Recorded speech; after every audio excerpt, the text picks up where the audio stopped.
NBC, where primetime NFL football comes to Sunday night with the best team and the biggest games. Welcome to the ADT Security NBC Sports Update. Here's your host, Andrea Joyce.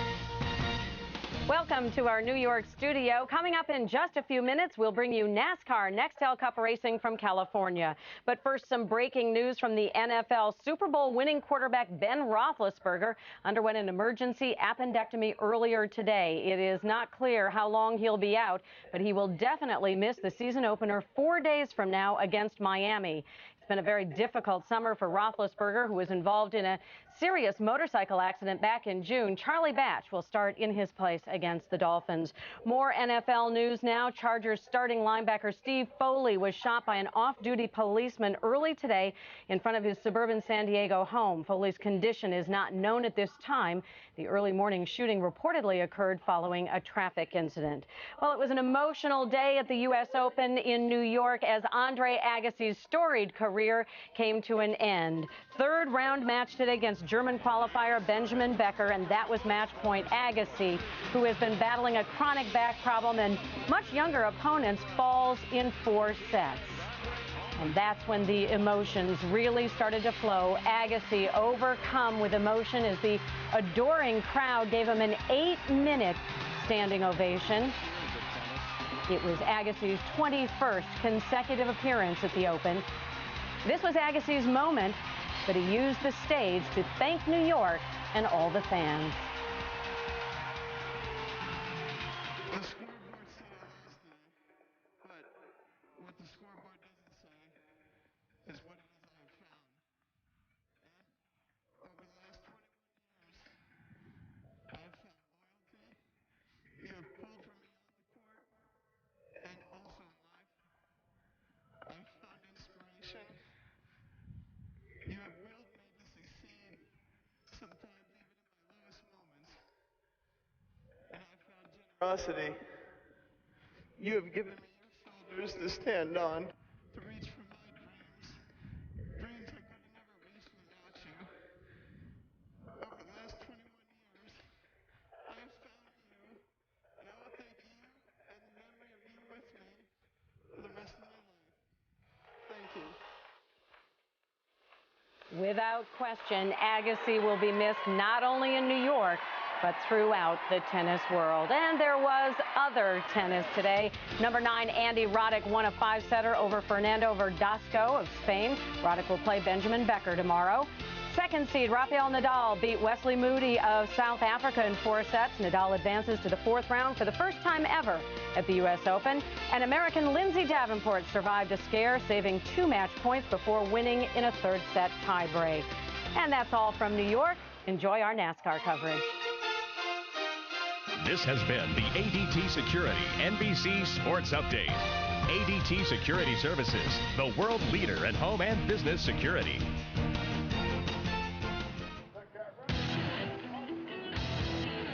This is the Bank of America countdown to green as we get set to go racing.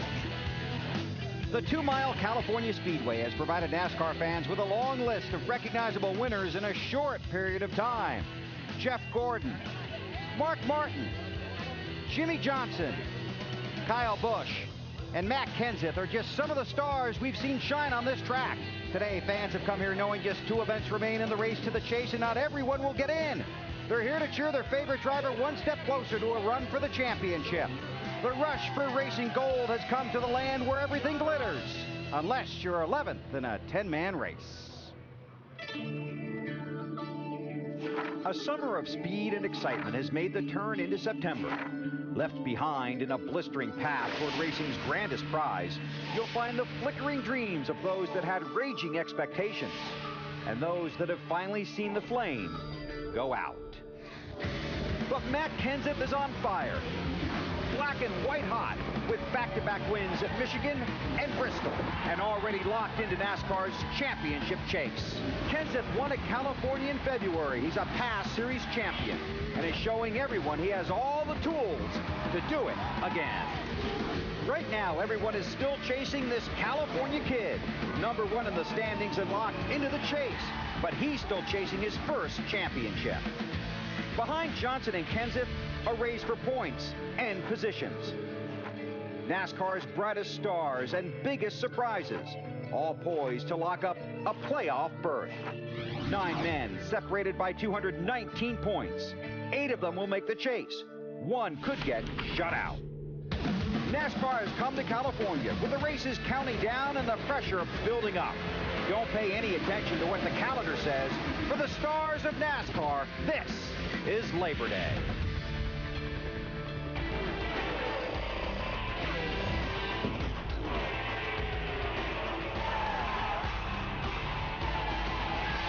Good job, guys. Good job.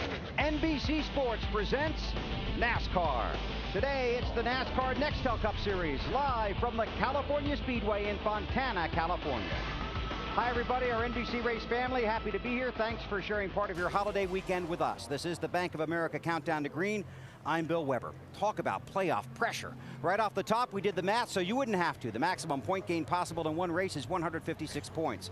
The difference between 4th and 11th in the championship standings, 138 points. The top 10 drivers and those tied in the top 10 in points after next week's race at Richmond are eligible for the series championship. The guys behind them are not.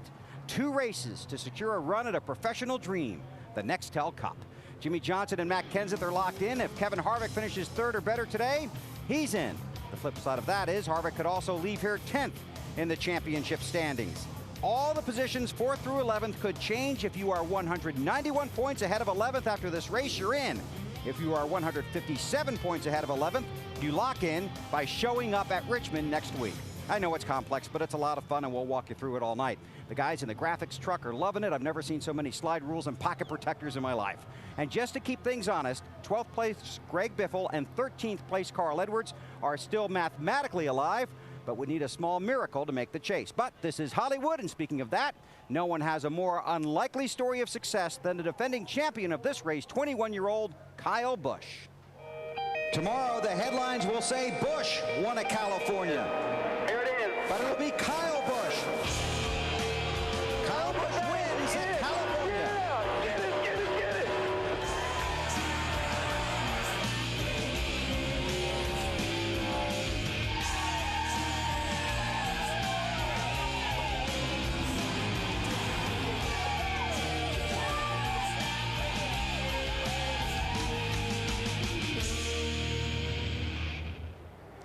Well, Kyle Busch became the youngest winner in NASCAR Nextel Cup Series history here 1 year ago. Tonight, he could lock in his place in the chase or fall out of the top 10. Kyle, yeah, I know. That'd be a good way to start the night, right? How do you race tonight, and does that depend on where Casey Kane is in relation to you? No, not really. Right now, we're just going out there to do what we know how to do best, and that's to try to win races. And, you know, if we can go out there and just race the way we know how to and kind of run up front and keep ourselves in a good position to win the race, you know, that'd be awesome. But really, when it comes down to it, we don't want to put ourselves in any kind of position that'll take us out of the running. So if it's a top 5 tonight, that's what it's going to have to be. All right, good luck tonight. Appreciate it. Kyle Busch starts 10th. We go to Marty Snyder. Alan, rookie Denny Hamlin is close to locking in his place in the chase. Denny, did you ever believe in your rookie season that you could have a chance to race for the championship? Well, you know, we got a good shot as any. We just got to get past these next 2 races, and you know, it's been a great rookie year for us. En route, you know, we still had a very successcul year. Did you, of the 2 that are left, which one are you most worried about? Today, mechanical failures can get you today, pitting out of sequence or something. But you know, I'm real confident how we ran at Richmond in the spring. So if we can get past today, I feel very comfortable. Hamlin has his favorite race car, the one he won twice with at Pocono. Dave Burns. Marty, at 251 points from the chase, Greg Biffle is a long shot at best, but with 3 Busch Series wins and a Cup victory here at California, Greg, is there any better place to give it a shot? Not really. You know, we know we're pretty far out of it, but certainly we're not out of wins yet for the rest of the season. We got 12 chances to win, and that's what we're here to do. And in case you had any question, Greg does know how to enjoy his very limited free time while he's here in California as well. To Matt Yoakum.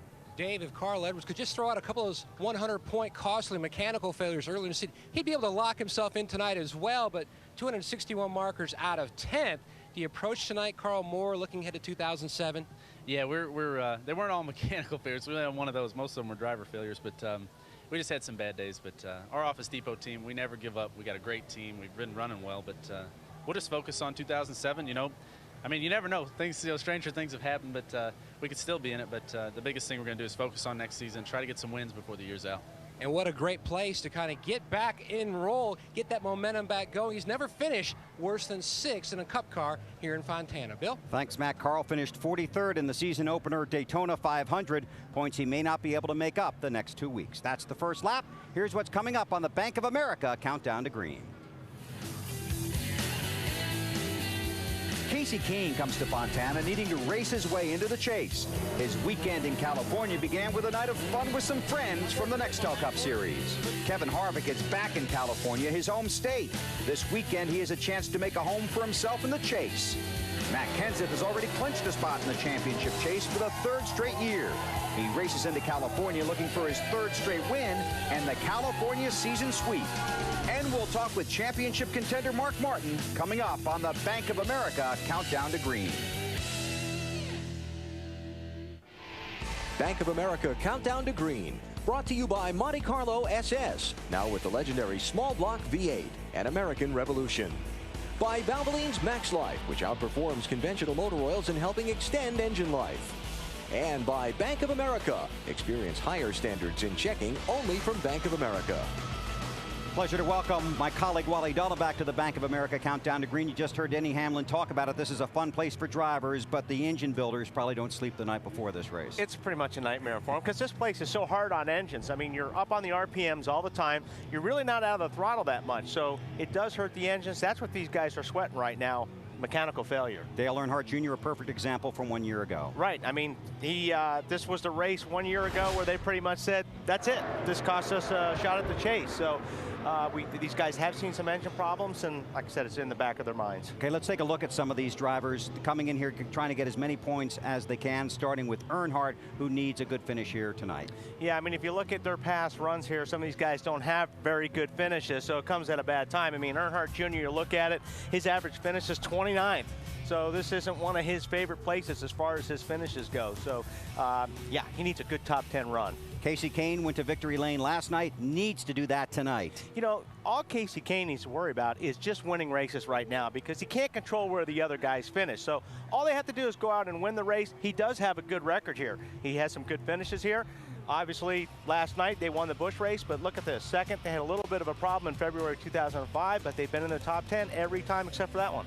Kevin Harvick, 3rd or better, he gets in. That would be big for Harvick and certainly big for Richard Childress and his operation. It really is because, I mean, Richard Childress expects to be in the chase. I mean, they've got such a great race team, and he's not afraid to make changes. They made changes, and both those teams are seeing, I mean, they're both running great. Harvick's had a great year.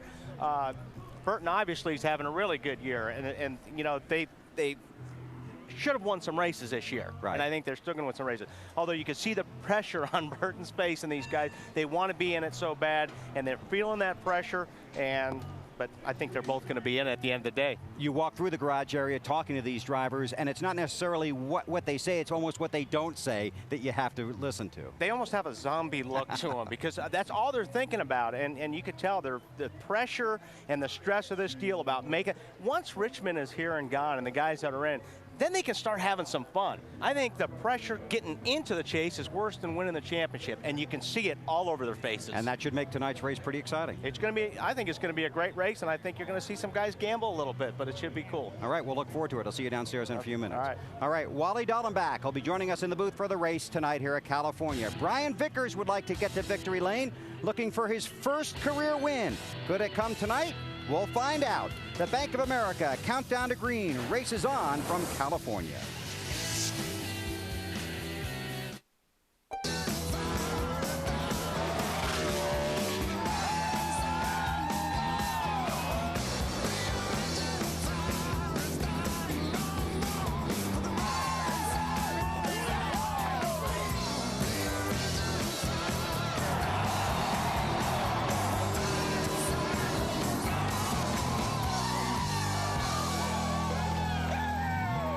On the 1st of July, Casey Kane looked like a lock for the chase. Tonight, he could get locked out. He has tumbled from 2nd in points to 11th. He won 4 times in the first 15 races.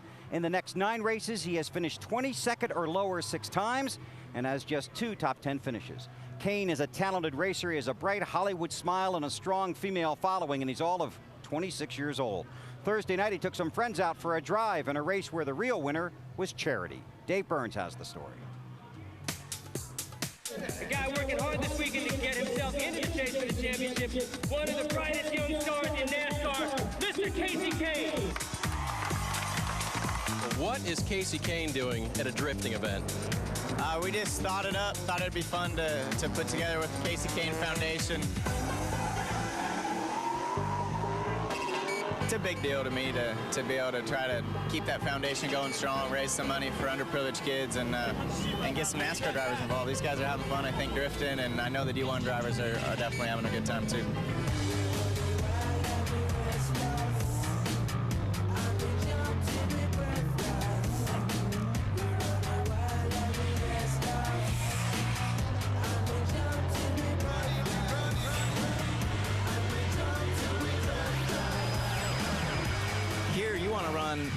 As far sideways as possible without spinning around, and that's it's just a completely different way to be sideways to drift, and I guess style and speed's what wins here, and to have speed and not hit the wall or spin out and have style is tough to do. How are you doing on style?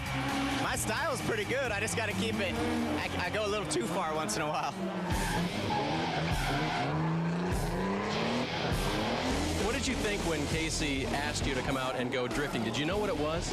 Well, you know, I'd always been called a drifter, but I didn't think it was this kind of definition of a drifter. I've got it down pretty good. I'm just working on the technique of how far sideways and how much tire smoke I can make and how good I can make it look.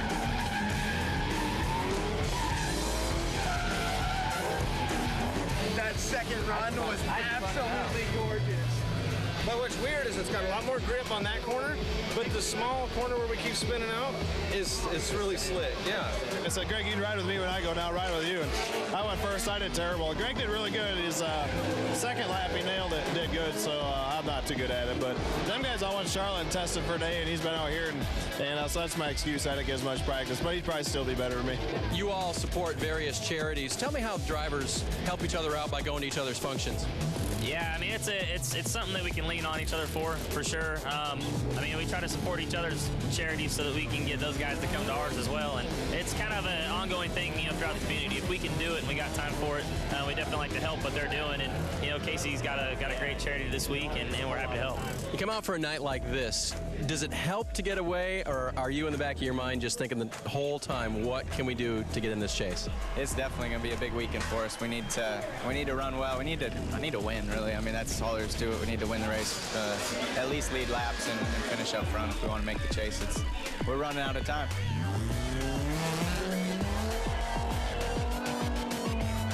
Every time I finish up, I think about the chase, think about what we got to do this weekend. But it's nice to be able to do this. I didn't think about it when I was drifting there a minute ago, so that was pretty fun. Yeah! He's a drifter now. And a season that started so well has unfortunately drifted a bit sideways in the wrong kind of way for Casey. Can you believe that you're battling hard to actually get in the chase now? I can definitely believe it. The competition and things that go on in the Nextel Cup Series is tough. So we're right there on the outside looking in, and we have a good race car tonight. I'm real excited for tonight and next week at Richmond. So we'll just have to see what happens, but we're going to be right in the middle of it. Anything from drifting apply from earlier this week? I used a little drifting last night after I won the Busch race. I drifted down the whole front straightaway, so that was pretty good. And just want to thank all the fans that were part of Wednesday and Thursday in Washington and then at Irwindale, and all the drivers that helped out too. It was a pretty cool event, both of them. You mentioned one of the coolest things so far at California this weekend. He won the Busch Series race last night. Bill? Thanks, Dave. Still ahead on the Bank of America Countdown to Green, Wally Dallenbach tries to score some points with our new NBC Colleague Football Night in America analyst Jerome Bettis, the former running back for the Pittsburgh Steelers.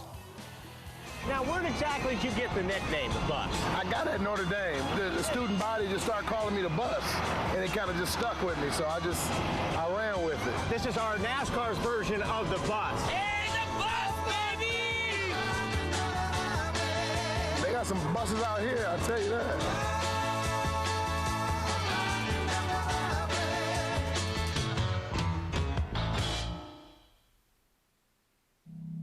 fans filing into the California Speedway. Current temperature 102 degrees.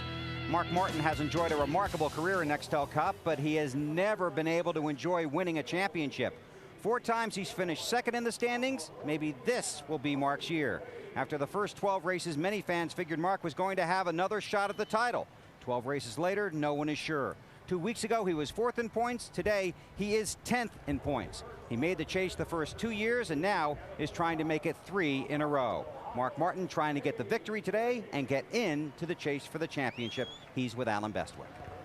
All right.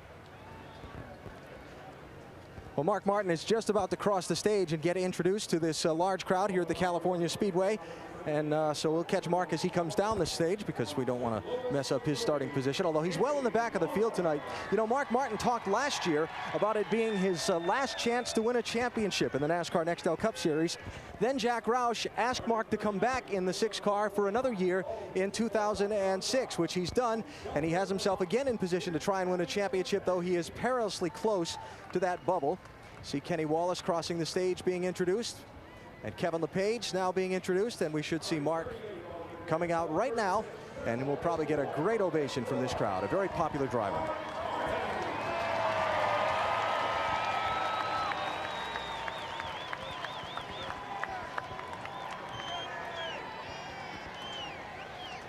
Mark may not have qualified very well, but he feels like he has a very solid race car for tonight's race, and we'll ask him here in just a moment about the pressure of starting deep in the pack and being so close to the bubble in this race to the chase with just 2 events to go.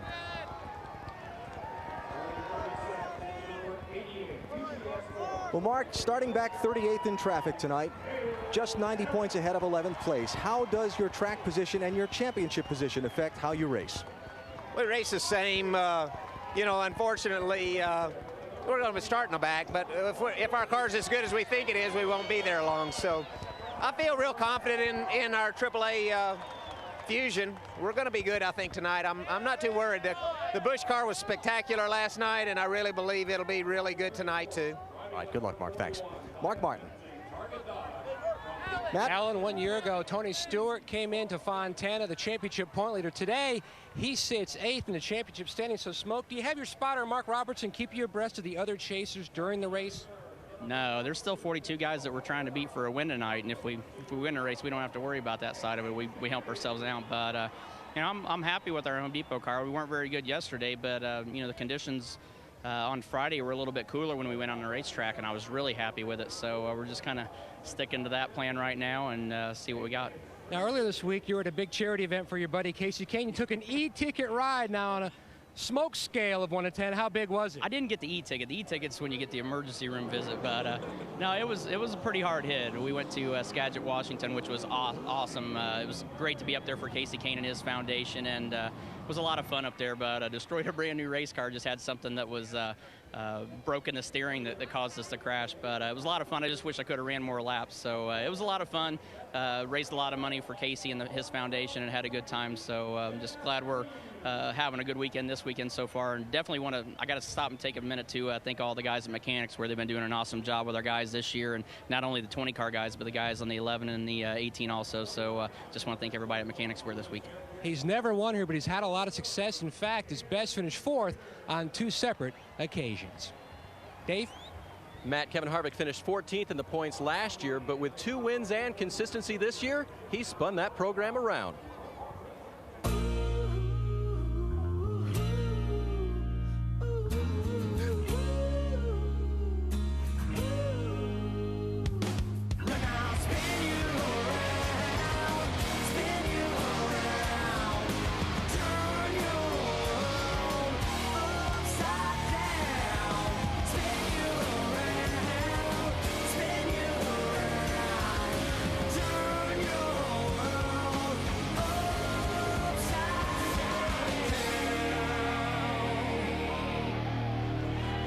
There are lots of ways that Kevin Harvick can clinch a spot in the chase today, even if he has an off day. So, Kevin, what's important about today's race? Well, I think the most important thing for us is to have good performance and run good and try and keep up with the racetrack. That's going to be the hardest challenge that we found out last night. So just keep up with the racetrack and try to do the things we've been doing and try to put ourselves in position to try to win the race at the end, and if not, take everything you can. If If he keeps up with the racetrack the best, he can get his first win here at the California Speedway. Marty. Well, Dave, it's hot outside, so Jeff Burton and I have found some shade. And Jeff, his teammate, Kevin Harvick's teammate, close to locking in his place in the chase. What kind of finish tonight would make you sleep well this week going into Richmond, Jeff? I'm Clint Boyer's teammate, too. Okay, there's Clint Boyer. You're his teammate as well. We're, you know what, I mean, we love to leave here with our, with a guaranteed spot in the chase, but at the end of the day, we're just coming in here to race and do the best we can with the singular Chevrolet, and that's really all we can do is just go pay attention to what we're doing. I think our car's pretty good. We just got to stay, keep up with it. The track's going to change a lot. We got to make sure that we make the right changes and just go out and race and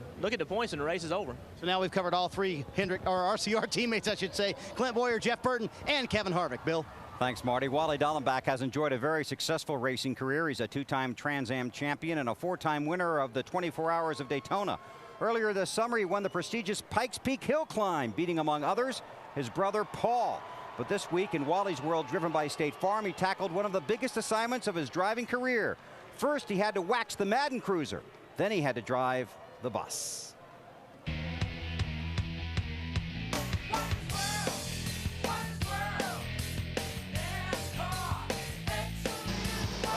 To welcome everybody aboard my State Farm car here in Fontana. My special guest, and I am honored, Jerome Bettis, NBC Football Night in America analyst, Steelers running back, and Super Bowl champ. Welcome aboard. Thank you.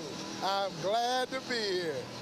You know, when it comes to race cars, you really want to have a lot of left weight in a race car. You know when it's good to have a lot of right side weight? Never. Never good to have right side weight. Never. Now, you had your rookie season here in California. A little bit special to be back, right? It is special to be back. But it's special to be back, of course, because you're getting a ride in Wally's World. You know, I've been looking forward to Wally's World, and it is truly your world. Woo! We officially broke the Wally's World record for the biggest guy in my car. All right. The man is in. No question. Moving now. We're moving. Oh, we're moving. I'm really good on the straightaways, but I'm not really good when I get to the corners. Woo! A lot of right side weight. I feel the left side tires are actually coming off the ground right now. Can you feel it a little bit? Yeah, I can feel it. I hope this right side not holding you down. Oh, this feels good, baby. You know, you've got a talented cast. You've got Collinsworth, Costas, and Sharp. But like me, you have to carry the crew, don't you? Hey, you know what? As a champion, I'm the guy that got to hold it all together, so I'm the glue. And this is a little bit better ride than the bus, isn't it? Oh, no question about it. This is a ride.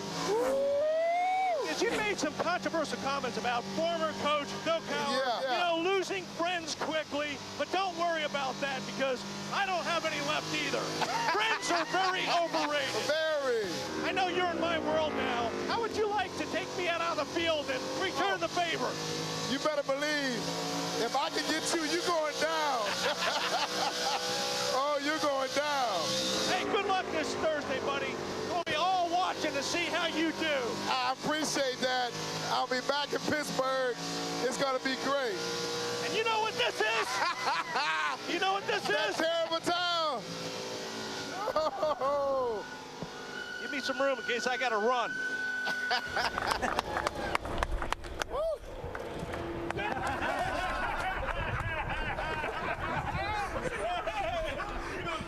We'll get you.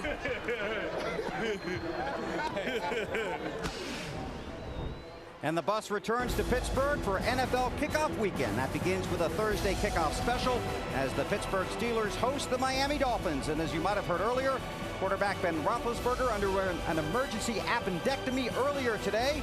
So the Steelers starter will not be in action Thursday night. Charlie Batch will make the calls for Pittsburgh against Dante Culpepper and the Dolphins Thursday night on NBC.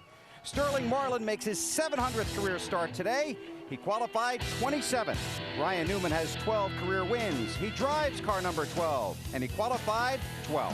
The countdown continues from California on NBC. The Bank of America Countdown to Green continues from California. The countdown to the chase is 2, Today, Matt Kenseth chases his 3rd straight Nextel Cup win. He has made the chase for the 3rd straight year. He's chasing his 2nd series championship. The temperature this weekend in Fontana has been over 100 degrees, but 34-year-old Matt Kenseth has been even hotter than that. Now, this week's Bank of America Higher Standards moment. Already has one Nextel Cup championship, trying to get another. Matt Kenseth wins at Michigan. Working the last lap at Bristol. Matt Kenseth wins the Sharpie 500.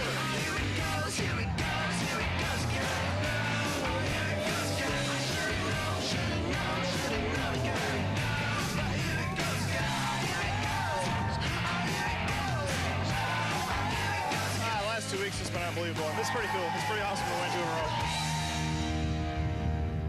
It was the Los Angeles Lakers and their coach at the time, Pat Riley, around whom the term three-peat became famous. Matt Kenseth goes for the three-peat tonight. How much does your success in these previous couple of races affect how you play tonight? We're just going to take it, one race at a time as we have been. It's the same car we ran in Michigan. It's tough here. It's been so hot, and I think the track's going to be a lot different tonight, halfway through the race than what it's been, so far practicing. So I'm not really sure what we got, but, Robbie and everybody in this whole DeWalt team's been doing such a super job. It's been a lot of fun to be part of it. He'll see if he can make it 3 in a row. Tonight, he starts 11th. Bill. Thanks, Alan. Jimmy Johnson is another driver in the chase for the 3rd straight season. 2 years ago, he finished 2nd in the chase, just 8 points out of 1st. Johnson knows better than anyone that every point you carry into the chase could be the difference between a championship season and a long, cold off season. This week, Johnson spent some time fishing in Alaska, hoping this year he can reel in the Nextel Cup. Being able to get away, kind of let go of any stress or pressure, whatever it is, and just get your battery charged up before the final 10 is really what I was after. On top of that, some good friends and a good boys trip, never hurts. I'm going to Alaska, where nobody knows my face. I'm going to Alaska, where there ain't no rats to raise. In case nobody noticed, it's cold. We're in Alaska. That was a bite right there, though. Got bit. We fished, did some kayaking, and then did some freshwater salmon fishing after that one there in the stream. Went deep sea halibut fishing. Saw a lot of different things, from killer whales, a big pod of killer whales traveling along, a good sized pod of humpback whales, just a little bit of everything that Alaska had to offer. Poncho, that is so cool. That wasn't only getting away from racing, that was getting away from civilization. I love traveling, 1, and then 2, it's good just to get away and hang out and think and do your thing and do something fun and experience it like that. So I enjoy fishing, I enjoy seeing new places, so it kind of all rolled into one and worked out. It'll be an amazing trip, something I'll always remember.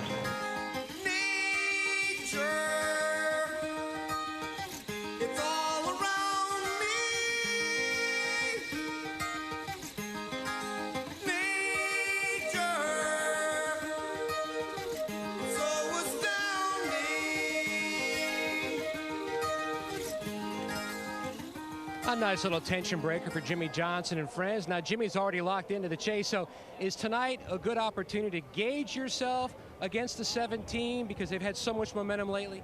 I think it's really a good chance for us to look at the 17, the 20. I think the RCR cars have been strong. It's going to be a great track for Casey Kane tonight. I think it really is, a warm-up for the chase for us. I know there's some guys that still fighting hard for points, find out where they're going to be in the steal, but the 48 team, we're looking at this as a big race for us. Hopefully we run real strong, can learn some stuff from here and keep on this points lead. Billy, he does have a victory here in California back in 2002. Thank you, Matt. Elliott Sadler is a former winner at California. He won from row 9. Today he starts 18th in row number 9. Jamie McMurray finished 6th here in February. He has 4 straight top 10s at this track. He starts 31st. The countdown continues from pit row.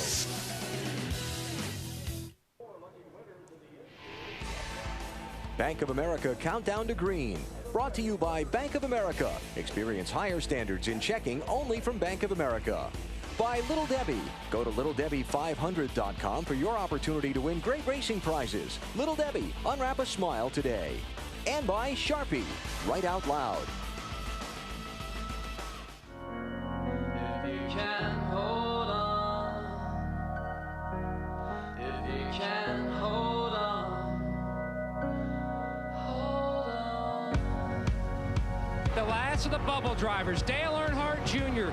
trying to get this team one last shot into the chase. Jeff Gordon in the chase before the race started, finds himself out of it now. Dale Jr. has made a lot of comments over the last 45 minutes. Feels like it's about ready to blow up because I want it to blow up in a big way. The 8 is smoking. Dale Earnhardt Jr.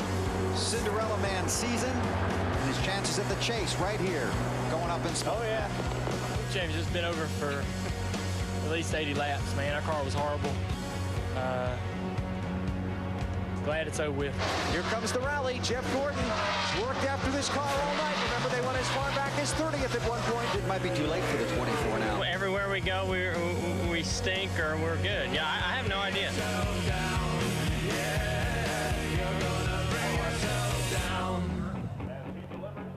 But Dale Earnhardt Jr. is in much better shape where the championship is concerned entering tonight's race than he was 12 months ago. Junior, what's been the biggest improvement in your team over these 12 months? Man, I don't know. We've just had some great race cars. I think it has a lot to do with the kind of cars that DEI is building right now. They just handle really good. And we've made a lot of improvements in the motor department. So we're really excited about all that stuff. Every time we unload the car, we've got a great feeling in our gut that it's going to drive good and do well for us. So it has up to this point. Junior starts 6th tonight, trying to lock in a place in the chase. Marty? Alan, Jeff Gordon is a 3-time California winner. Considering Richmond is probably not your best racetrack, how important does that make tonight, Jeff? Well, it is important. You know, we've run well at Michigan and other tracks like this, so we feel like we've really hit on some things, and we got to capitalize on that with the DuPont Chevrolet. And you know, I don't want to have to count on Richmond, but at the same time, I feel like our program, our whole team, our cars, everything has improved so much that even if we have to go into Richmond, I feel pretty good about things. Things have been going well for us, and sure, it'd be nice to have a little bit of a cushion, but you can't count on that. It's so tight. Over the next 2 weeks, is it as simple as just racing the 9 car? No, it really isn't. I mean, I think we still have to just focus on getting the most out of our own equipment and our own program and calling the best race that we can and driving the best race that I can. And, you know, the results are going to end up where they will. And, you know, we can't focus too much on the competition.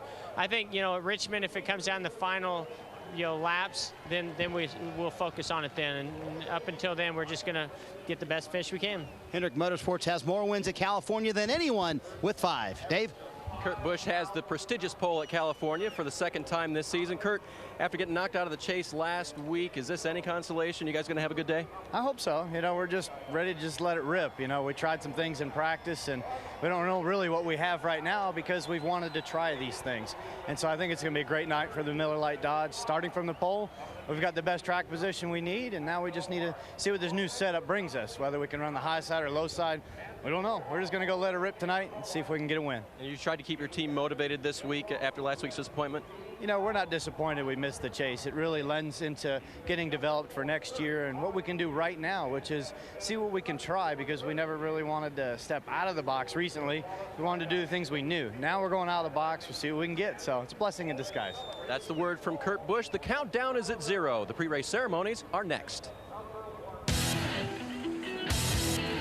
This has been the Bank of America Countdown to Green. Let's go racing.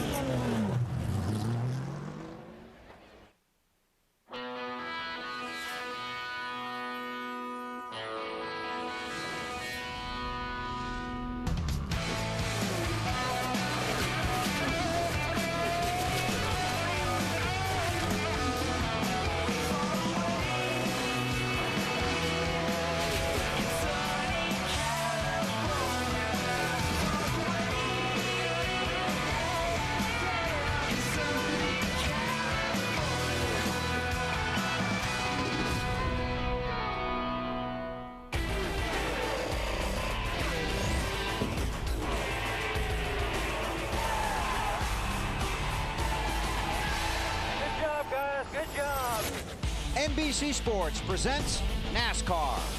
Today, it's the NASCAR Nextel Cup Series from the California Speedway in Fontana, California.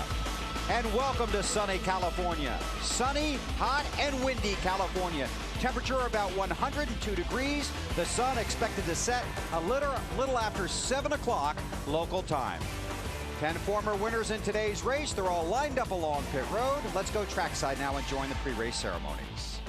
Ladies and gentlemen, please rise and remove your hats as the Fort Irwin National Training Center Support Brigade presents our nation's colors.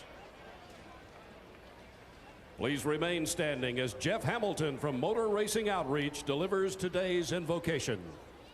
Let's pray together. Dear Heavenly Father, we celebrate the life you've given us by being here today to enjoy one of the many pleasures you've given us. May we live our lives in a way that pleases you. We ask that you protect the drivers and teams, honoring their efforts, and thank you for everyone who's worked so hard to make this such a successful event. Now let your grace cover our lives and your blessing be on our country. Amen. Race fans, now to perform today's national anthem, please welcome R&B superstar May I.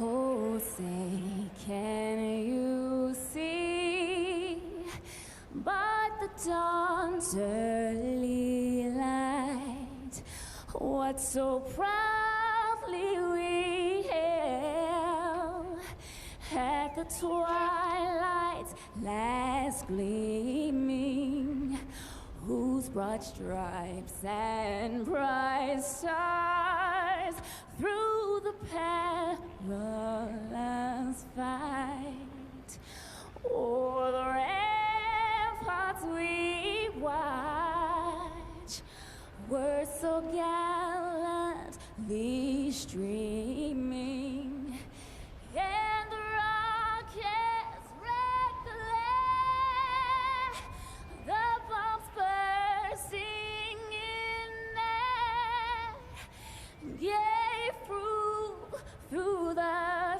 night that our flag was still there.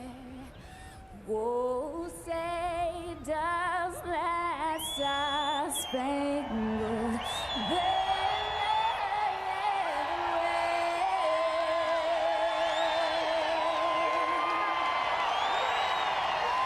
wave o'er the land of the free and the home of the brave?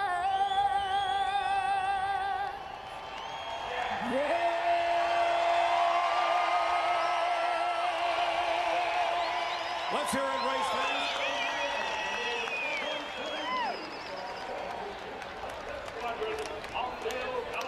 Two races remain for 13 drivers trying to make the chase for the Nextel Cup Championship. Today it's 500 miles on this 2-mile track at California.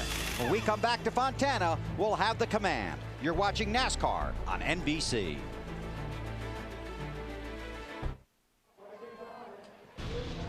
NBC Sports live at the California Speedway in Fontana, the 25th race of the 2006 NASCAR Nextel Cup season, just moments away.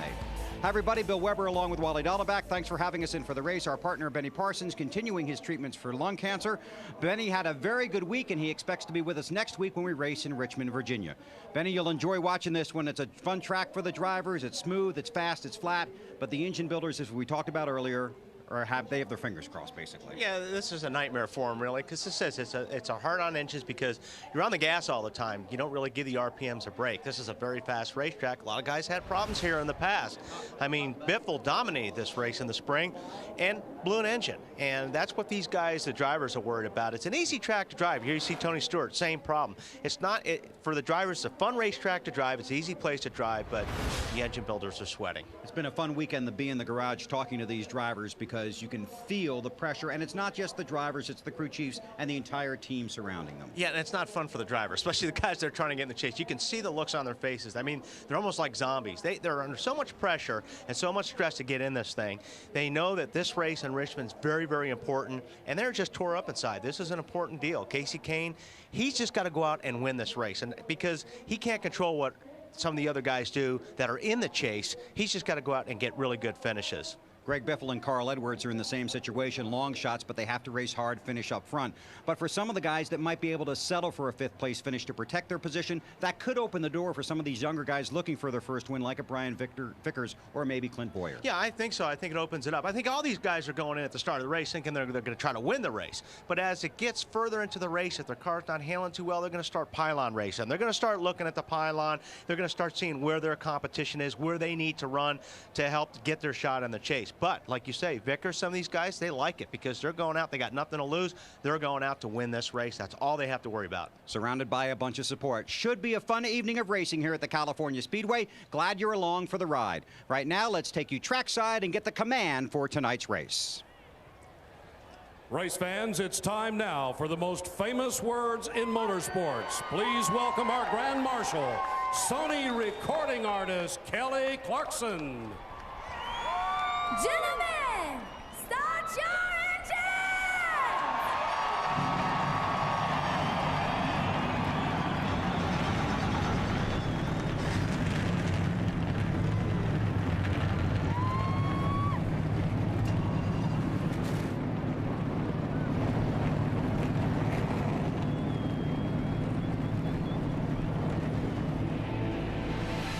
A warm California welcome for the stars of the NASCAR Nextel Cup Series.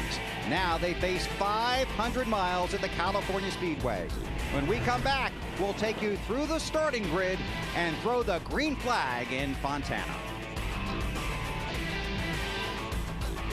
Ignition television of NASCAR on NBC takes your NASCAR experience to another level with Sony Full HD 1080, the world's most powerful HD experience.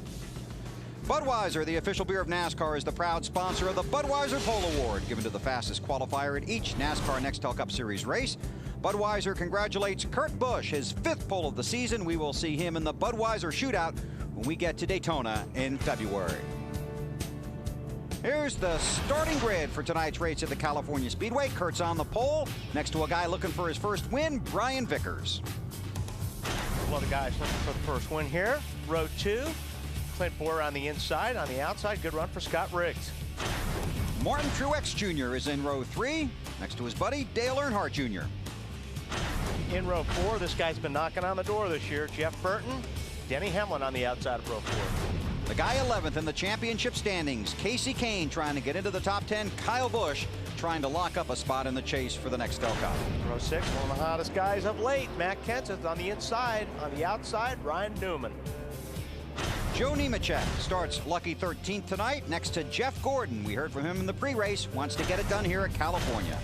Row 8, Kevin Harvick for Childress Racing on the inside. And our points later, Jimmy Johnson. Scott Wimmer is in 17th, and Elliott Sadler, a former winner here. Row 10, J.J. Yaley's on the inside. On the outside, in the 38 car, David Gilliland. A couple of guys that had a rough run here in February share row 11. Greg Biffle in the 16 car, and Tony Stewart starts 22nd. In row 12 on the inside, it's Bill Elliott having the 00. On the outside, Carl Edwards. Robbie Gordon's back in row 13, and two-time series champion Terry Labonte making a start this week in the 44 car. Row 14, Sterling Marlin. It's his 700th start today. Yep. Pretty impressive. Bobby Labonte's on the outside.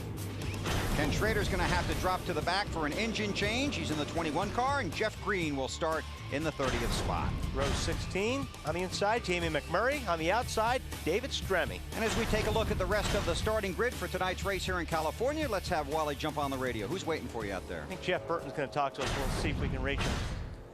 Hey, Jeff Burton, this is Wally in the booth. Can you hear me? Hold on 1 minute, please. He is checking his pit road speed. That's right, because the lights are on the pace car, and that's when they look at their tack and lock that in so they don't get us. Right there, I'm showing 4.5. I'm showing 4.5. Copy that, bud. 4.5. How about it, Jeff? This is Wally in the booth.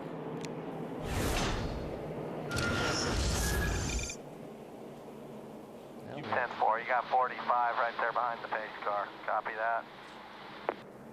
4. I'm going to go to 4.6. Still working out. And you've got to get it right.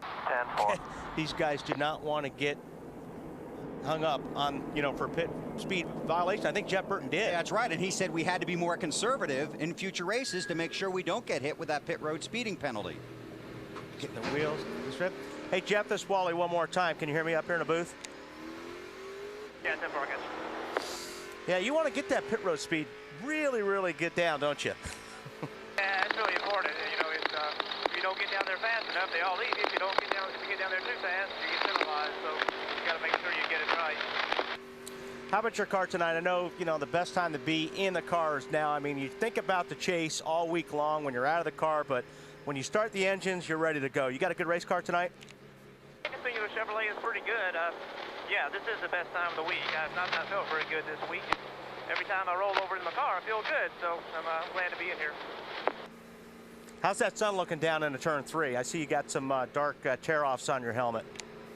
Yeah, it's here in a little bit. That sun's going to start setting right off turn 3, and it's going to be really hard to see. So I've got a couple of series of shields I can pull off. As it gets darker, I can keep pulling one off till I get eventually where I don't have any on. But it should be good.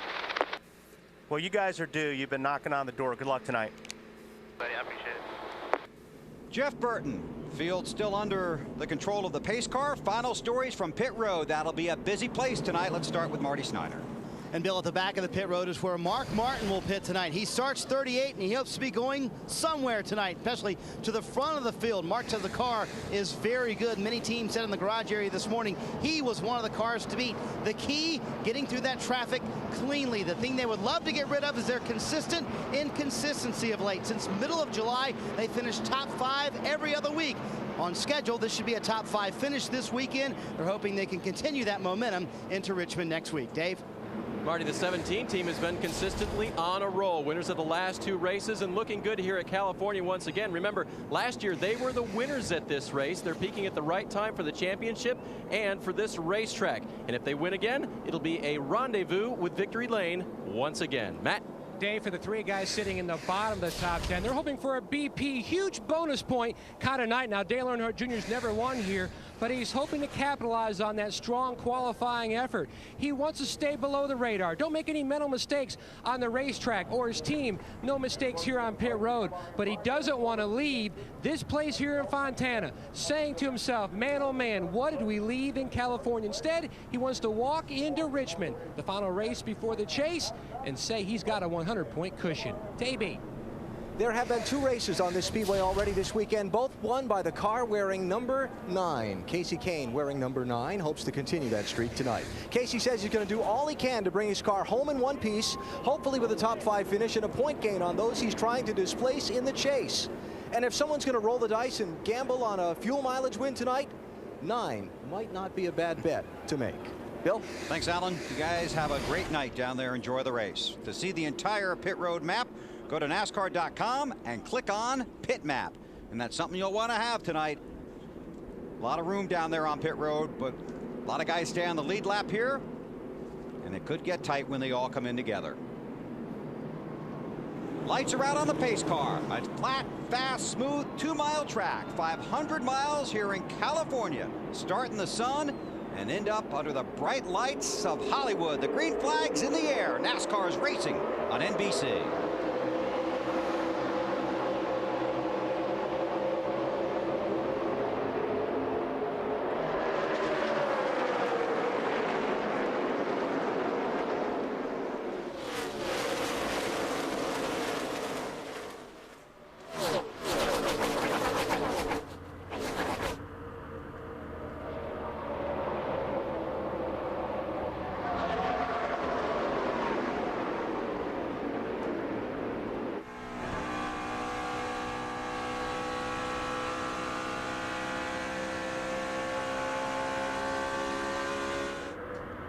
Strong start by Kurt Busch. Yeah, it really is. I mean, obviously you want to, if you're in that position to lead, go ahead and do it. I mean, you know, because it's real important to have clean air on your car.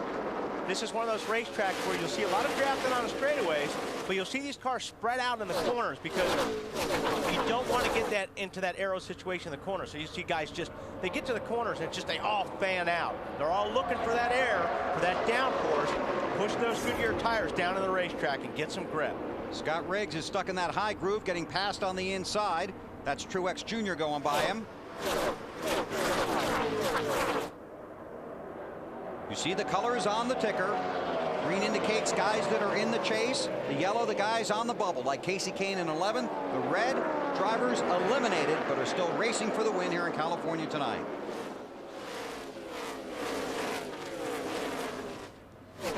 Earnhardt Jr. up to 4th.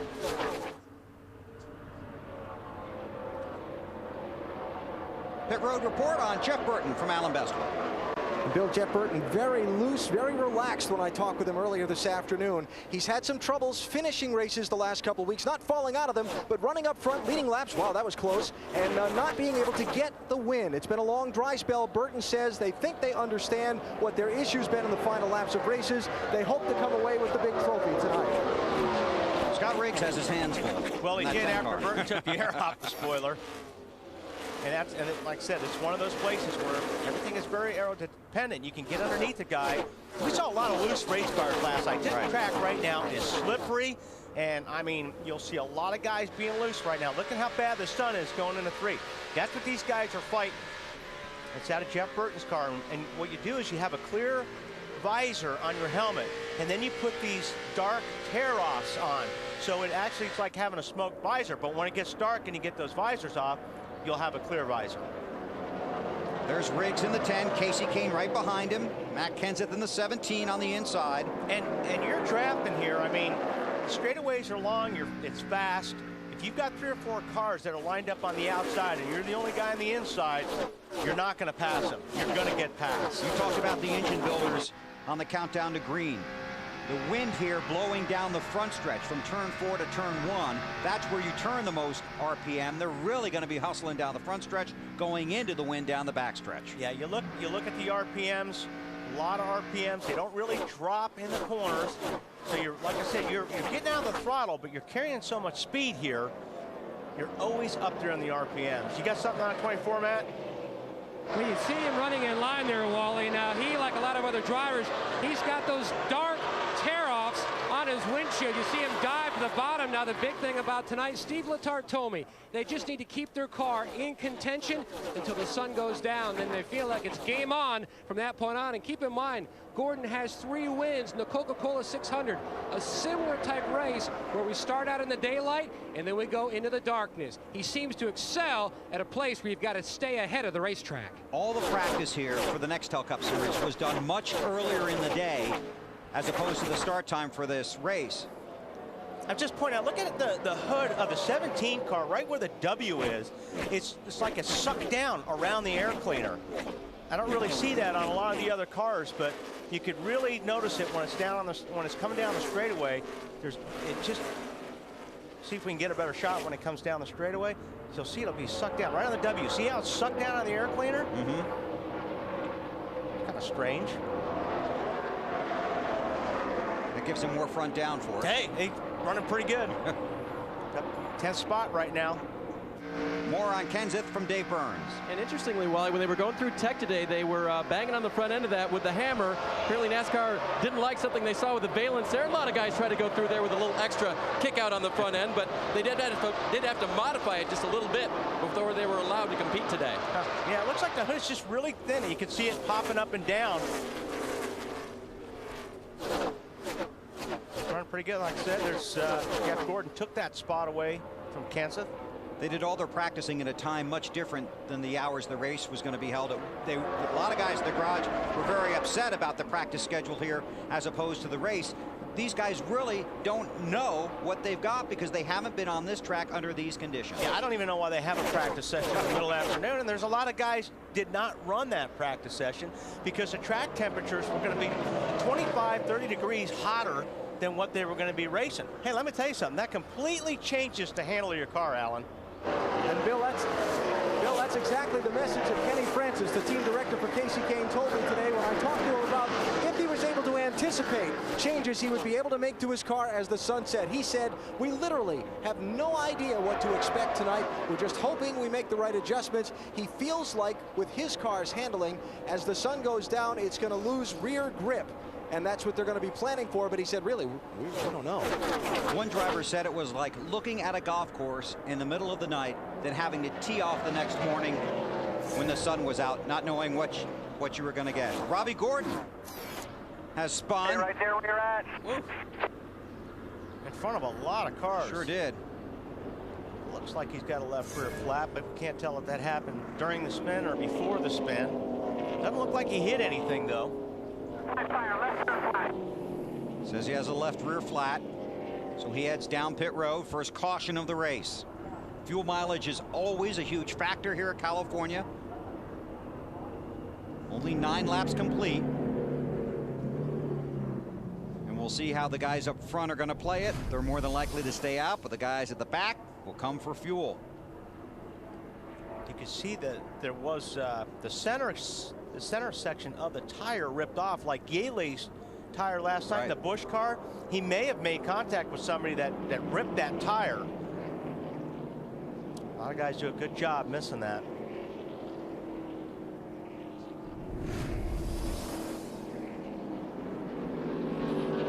A lot of times if you rub up against a guy, it'll slice the side of that tire, and then the center section will just come right off. It'll rip right off the tire. So Robbie on and off of pit road. Kurt Busch is the race leader, Earnhardt Jr. second, Brian Vickers, Denny Hamlin, Clint Bowyer the top 5.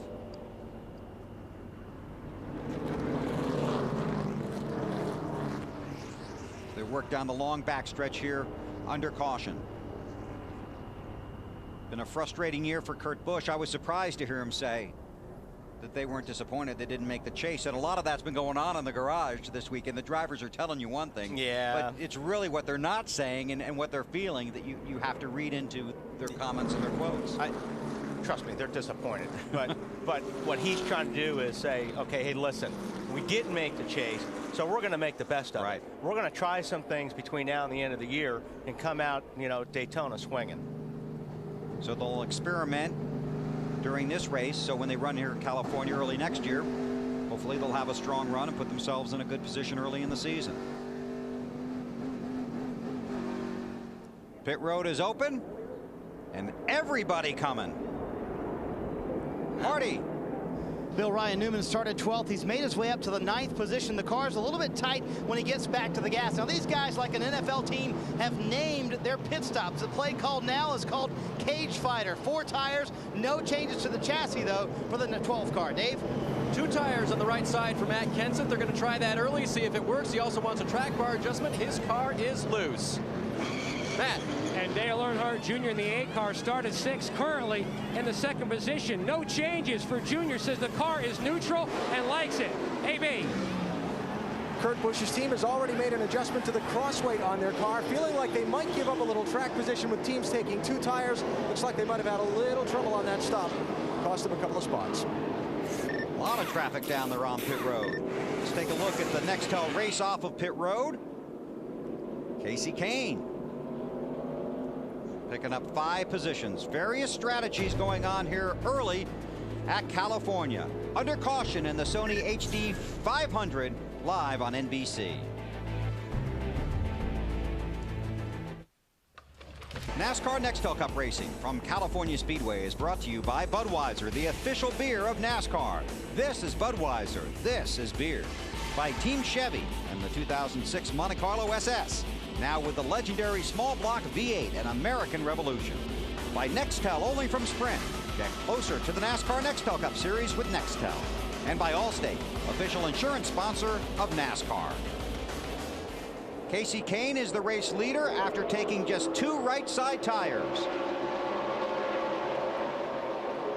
Jeff Gordon, Matt Kenseth, Kurt Busch, Elliott Sadler the top 5. Elliott Sadler also a 2 tire stop.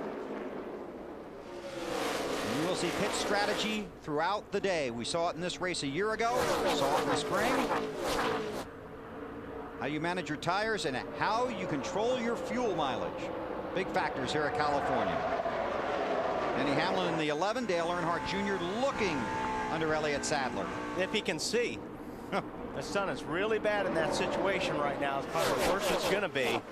And you actually can lose sight of the guy that you're passing when you go underneath down there in that corner, because it just blinds you for a couple seconds. Trying to keep track of some of these guys. Mark Martin started deep in the field, 38th. Restarted 24th after the pit stops.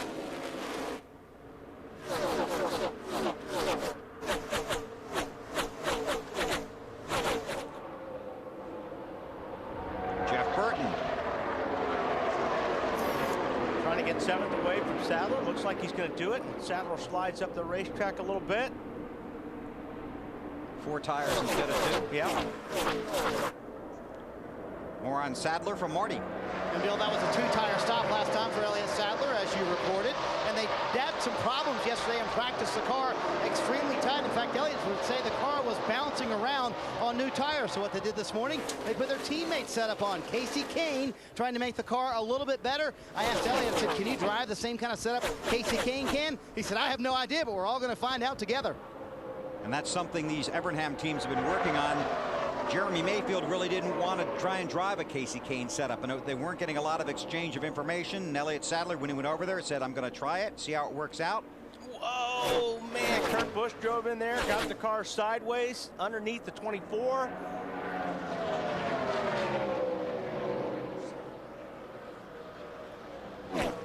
Now both cars had drafting help down the straightaway, so Jeff Gordon and Kurt Busch they went in the corner pretty even. Slides up the racetrack, Hamlin way up there. Jeff Gordon had to back out of the throttle because he had that 11 car up above him and he had to get out of the gas. More on Hamlin from AB. Hey, would you guess that Denny Hamlin told his crew before the pit stop his car ran well up high? I believe you. Yeah, he did. A little adjustment on the pit stop to try and help handling getting into the corner, but Hamlin running well so far, Dave. Alan Matt Kenseth has lost a couple of spots since the restart, but he radioed to Robbie Reiser, his crew chief, right before the restart. He said, yeah, we'll probably lose a couple at the start here for taking those 2 right side tires instead of 4, but we'll be okay. Matt?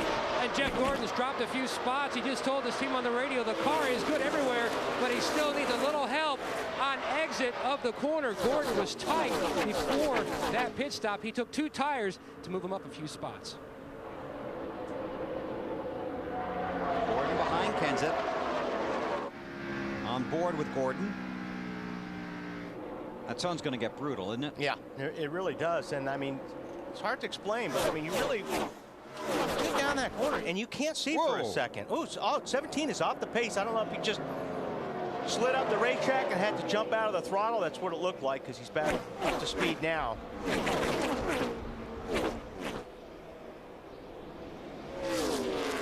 Jeff Burton looking under Jeff Gordon.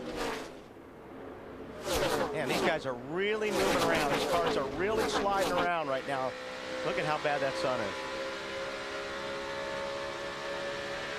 Burton down in a 3. Try to roll underneath Gordon. And this is where you need to kind of be ahead of him and drift up the racetrack. Burton's got a pretty good car right now. Gordon's not able to get on the gas. You heard he was a little bit tight. Right. So he's letting that car roll for a long time, and he can't get on the gas as soon as he wants to. That's why he's losing some spots from the middle off. So teammate Kyle Busch behind him. Kurt Busch trying to recapture the lead. Falls in behind Kane. Denny Hamlin runs 3rd. More on Casey Kane from Allen. Well, Bill, just before the caution flag pit stop, Casey Kane told his team they were better than where they were running. Remember, he was back in traffic a little bit, so they went with a 2-tire stop to try and get him some track position, some of that clean air on the nose of his car. He's got the lead right now. Kurt Busch talked about before the pit stop that the front end of his car, the aerodynamic part of that front bumper, was very sensitive, and he needed it to be right down in the racetrack all the way. They said if it was an inch up off the racetrack, it completely changed the handling of the car. So they made an adjustment to try and keep that front end glued to the racetrack and help his car through the corners. Looks like they accomplished that. Hanging with Kane. Allen was talking about Kurt talking to his crew. Gets a little technical, but we listened in. When the car has very fresh tires, I can drive up into the corner and I can feel the shock travel, and the car is down. So on lap 4, they got loose, and the whole car just jumps up out of the racetrack, and now we don't have that downforce. So bottom line, I'm just saying the Dodge is very sensitive to being on the ground versus being up an inch or so. And I think that inch or so he's talking about is when the tires build pressure. And you get that, that's where what he's talking about. When these guys first start and they put new tires on the car, the pressures are down a little bit. So your ride heights are down a little bit. The closer to the ground you can run, the more grip you're going to have. You got more on this, Alan? Well, just that it's part of, you heard Kurt talk about the Dodge. It's part of what Kurt and his team have been going through this year. Kurt has been driving Fords the last few years for Roush Racing. So he's not only getting used to a new team and the new chassis setups that have come rolling into the sport this year, but also the sensitivities of a different body style than he's been used to driving. It's all something a driver has to adjust to from the car, some of that this year than he was expecting it might. And Dodge will have a new nose and new hood for 2007.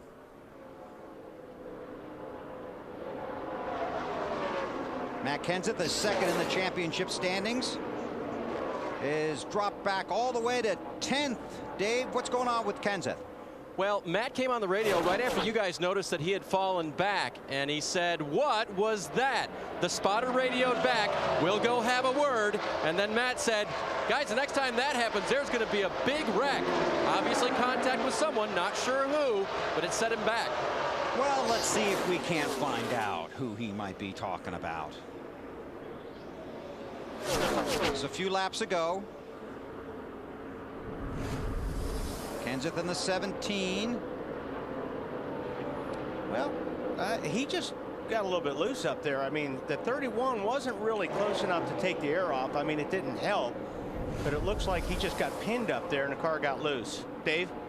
And Matt just radioed back to the crew explaining a little bit more. He said, and he was talking about Jeff Gordon. Okay, I know he didn't mean to run me like that, but the car is so incredibly loose right now. I need some room out here. Yeah, I can see that, you know, where Jeff kind of slid up the racetrack, and maybe Matt had to avoid that a little bit, but had nothing to do really with the 31. Because it looked like Gordon had a good run coming off the turn, and Matt did not. Casey Kane, a winner here last night, used some great pit strategy. With about 55 laps to go, got him into victory lane. But don't take anything away. He had a very strong car and a strong run last night for Kane. Casey 11th in the championship standings. There you can see how close it is right now. More on Casey from Allen. Actually, Bill, it relates to the guy that's racing in for the lead there, the 11 car, Denny Hamlin. I talked with Denny and his team's transporter this morning. He told me about his championship position. He said, really, the only car we're racing out here is the 9. Trying to make sure we stay ahead of him and gain points and lock ourselves into the chase. Funny that now they're racing for the lead here, huh? Exactly right. Casey Kane out front in California with Denny Hamlin and Kurt Busch chasing. Just one race before the cutoff after this one. Casey Kane from Washington trying to claw his way in. We're under caution. Take a look at our Team Chevy drivers to watch in their best California finish. The caution is for debris in turn 2. The pace car has just picked up the field. Pit road is open and everybody's coming down again. Dave Burns. And Kevin Harvick will come on to pit road and make the long stroll down pit lane. Bottom of your screen right now on that 29 car. The car was loose earlier. They helped it a little bit with the track bar and air pressure adjustment. Kevin said, I want to do some more of that, but not the track bar this time. Let's just do the air pressure adjustment, see where we end up. It'll be a 4-tire stop for the 29 car. Matt? Dale Jr. stopping short in his box. He doesn't have an issue with the 25 of Vickers leaving. The concern for Jr. is not the car, it's the radio. He can hardly hear anything. The team says no changes on this stop for Dale Jr. Amy? Going to be a 4-tire change on Casey Kane's car. They're going to pull a spring rubber from the car. Looks like they did that on the left rear. And away he goes, so not bad for having pulled that spring rubber out. They have to hesitate just for a second, that extra move on the stop. Trying to improve the handling of the car. You see the race off of pit road.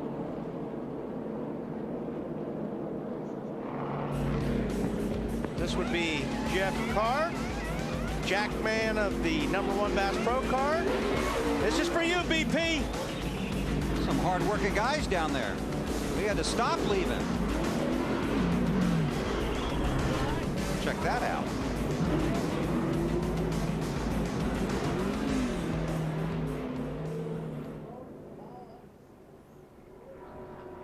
Guys kind of give us a heads up on stuff like that. Leopold K is for the kids. Green flag has just come out here at California. Denny Hamlin and Kurt Busch side by side for the lead.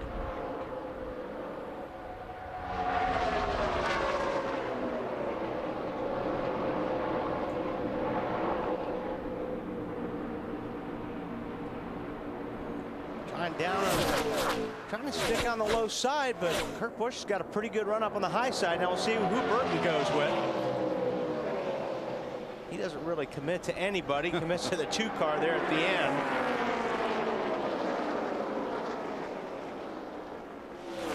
Last night, different parts of the track worked differently during the race. Yeah, it really did, and I think it'll change again. I mean, the high side lost a lot of grip later on in the race. See Boyer down underneath Burton. That's for 3rd spot. Teammates right there. Drive for car owner Richard Childress. Got to be careful of pinching a guy off here in the corner, because if you're Boyer on the low side and you're underneath another car going through the corner and you're too close to that car on the outside, it can turn you around. It takes the air off your spoiler and you can spin around real easy. That's why you can't go into the corner side by side just leaning on each other. Real tricky here. Whoa. Yeah, I mean, that 2 car's been doing that all day. Earnhardt Jr. had some trouble on that restart. He was 5th on the restart, and he's back to 13th right now. I don't know if he missed a shift or what happened, but Matt, what happened on that restart? Well, he just came on the radio and said, driver error, apologize for that. I just messed up, meaning he missed a shift when he was starting to go through the gears on the restart. That's what it looked like, and if you do that, and 40 other guys don't miss a shift, you lose a lot of ground. And we talked about this at Indianapolis, and it's very similar here. The field gets strung out. Restarts here can be a real adventure. Let's listen. Let's see if we can hear what happened.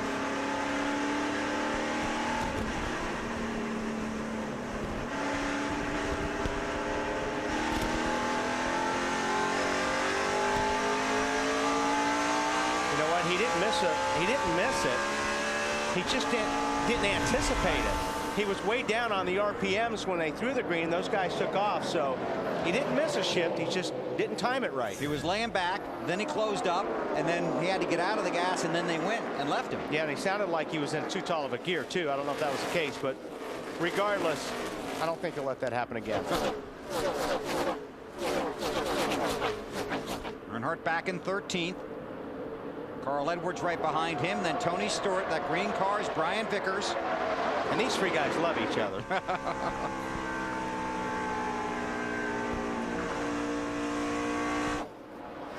Whoa, 17 a little bit loose.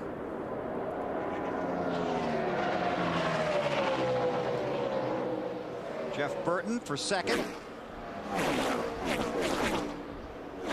Boyer, his teammate. Kurt Busch back to 4th. And you can see how they fan out in the corner. They want to get away from each other going through this corner. They need all the racetrack they can get. Track is still very slippery. These guys are hanging on right now. They're looking forward to the track cooling down. Cools down, they'll get a little bit more grip with these cars. All right, let's take you through the field, starting with Allen. And starting with the race leader, Denny Hamlin, Bill, who comes into this race tonight, 6th in the overall championship standings, and a chance to lock in his place in the chase. Not really many complaints about the handling of his car so far. He thought if he could get out in front, he could make some time, and he's doing just that. 2nd place runner is Jeff Burton. He's just taken that spot away from Kurt Busch. Jeff Burton loves the pressure of the race to the chase. He says this is what professional sports are all about. I can't wait to take my shot in these 2 races. Matt? Allen, his teammate in the 07, Clint Boyer, the only thing on his mind, getting this car to victory lane. Had a great career, best at Indy, finished 4th with this race car. On his way to a 3rd until they lost the engine. The car was loose earlier and then a little tight. They made an air pressure adjustment. Currently rides 3rd, AB. The 2-tire stop for Casey Kane earlier got him some track position, moved him up from his 9th starting spot. Now they took 4 tires on this last stop as Casey tries to race his way into the top 10 tonight with a top 5 finish. Kyle Busch, a chance to lock in his position in the championship. He's running 5th in this race. He took the green flag back in 10th position. On the last pit stop, a 4-tire change and an air pressure adjustment for Kyle Busch to try and help the grip on his car. Matt? His teammate Jeff Gordon has his hands full with Kurt Busch in his mirror. His other issue, like everyone else here tonight, is battling the sun early going. It's a huge problem. You know, I think a lot of drivers were concerned with it last year, and you know, I understand for TV purposes, East Coast, West Coast, you know, you want to have a race start at a certain time, but you know, I think we also need to take into consideration the safety factor of it out there on the racetrack, and I don't think it's fully being taken, you know, into consideration, because honestly, no matter what I do with trying to block the sun and as dark of a shield as I can possibly get, that sun is so bright here and so strong that I pretty much go into turn 3 blind for a good part of the beginning of that race. Gordon trying to get this car back to victory lane, but he hasn't had a top 10 here in Fontana for 2.5 years, Dave. And Matt, the 29 car of Kevin Harvick, they're talking about vision as well, but shade overcoming the speedway. Car owner Richard Childress, along with Kevin Spotter, telling him where people are running and where the shade is going over the racetrack. It can change the way your car handles, Alan. Well, some tough sledding here for Kurt Busch in the Blue Deuce. He was running second just a little while ago. Now he slipped back to 8th position. Reporting he has no rear-end grip on his car. Doesn't like the last adjustment they made on the pit stop. As crew chief Roy McCauley says, we'll undo it next time, Dave. Matt Kenseth is running about where he restarted. Remember, he had an incredibly loose race car. Those were his words. They made a chassis and an air pressure adjustment to try to help Matt. Matt?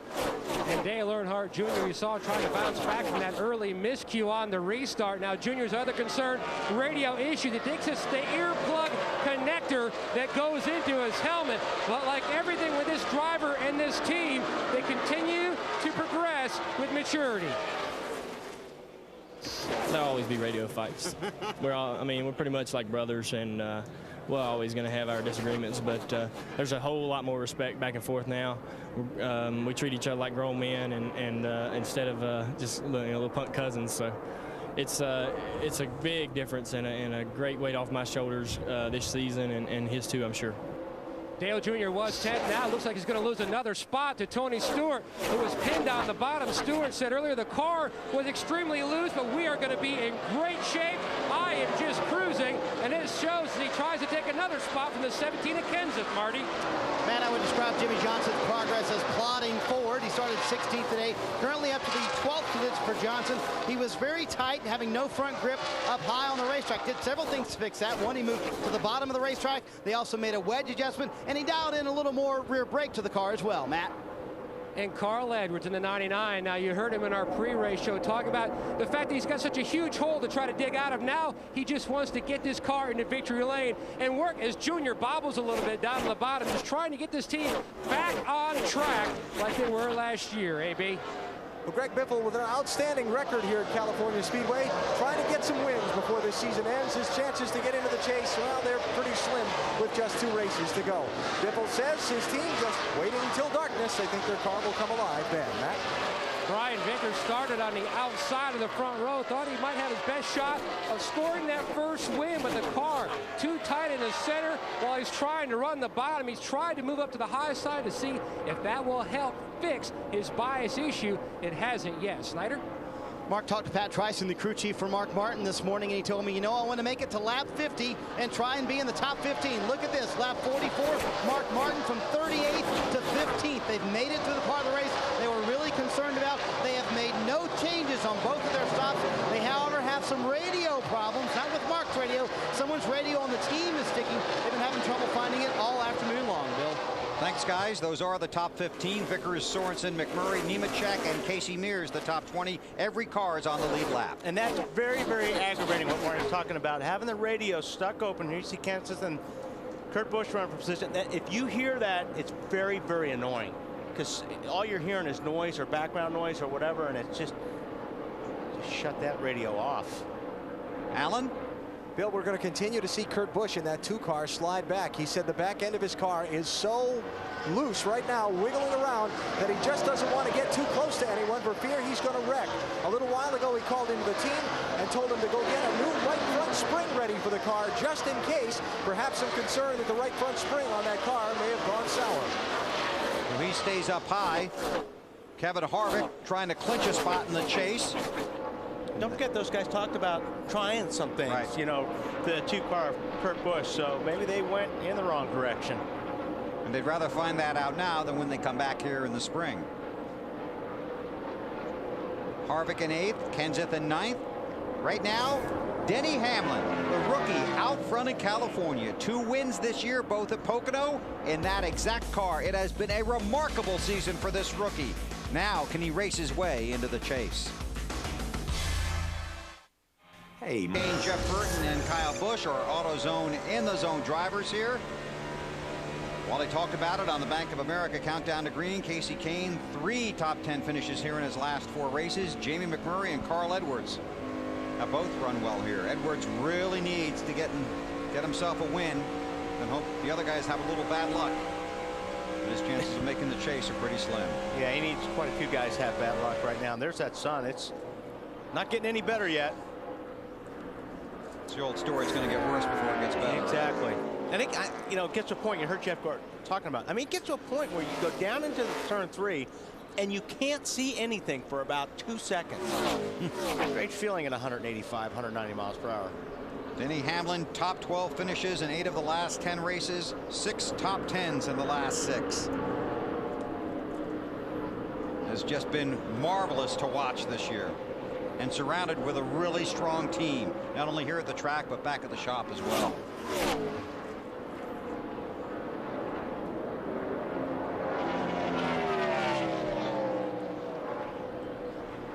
Hamlin was 12th here in the spring. There's Kurt Busch still struggling with that race car. And Kurt Busch doesn't want anybody behind him. I mean, and because I'll tell you what, if he's loose by himself, if you get another car behind you, it makes it 10 times worse. So I think Alan, he's just looking for an opportunity to get in the pits and try to help that car.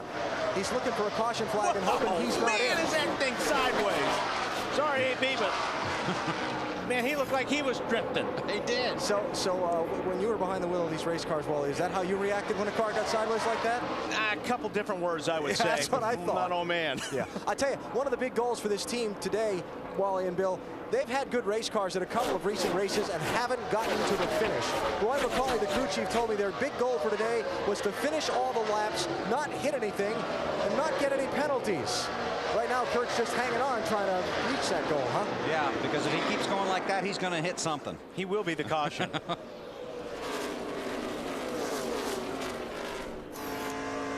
On board with Dale Earnhardt Jr. This is down the backstretch. He's got a tinted visor there too, and that looks like a tear off. Matt, is that a tear off? It's a pretty big tear off if it is. Wally, he has a tear off on his visor, but also just in case he still battles issues with the sun. As a backup, he has a huge piece of duct tape stuck to the roof. We got a battle for the lead of Gordon, who said he just needs help with drive off. Looks like they finally got it for him as he tries to work that 24 car into the front. Marty Snyder talked to Jeff Gordon.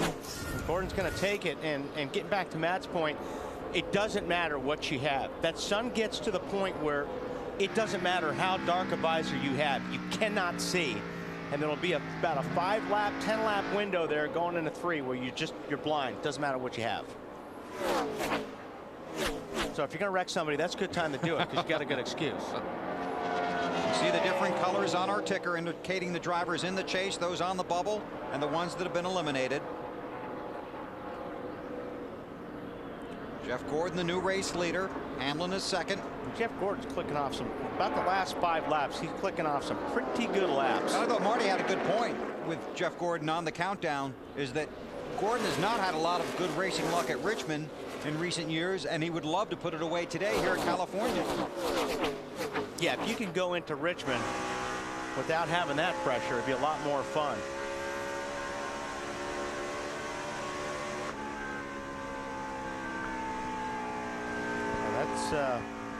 That's pretty tough.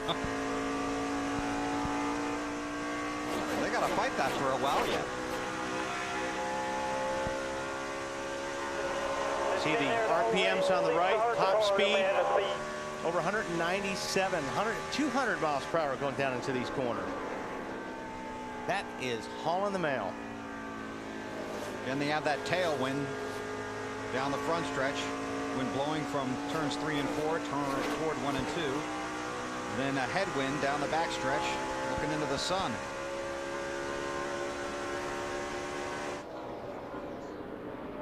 This is for 5th. Tony Stewart, Kyle Busch. to make the move on the outside, Alan. Yeah, Bill, been a little while since we've gone back racing. Kyle Busch's crew chief told me this morning they didn't expect their car to be lightning fast early in a run, but it stayed and held its lap speeds better than most in the field, at least during practice, as we went later into the run. So we may be seeing some of that start to kick in now for that 5 car. Keep an eye on that. Got the position from Stewart.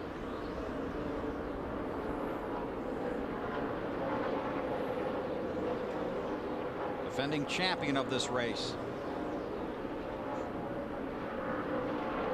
This is back about 10th. Jimmy Johnson has 10th. Carl Edwards is 11th. More on Johnson from Marty.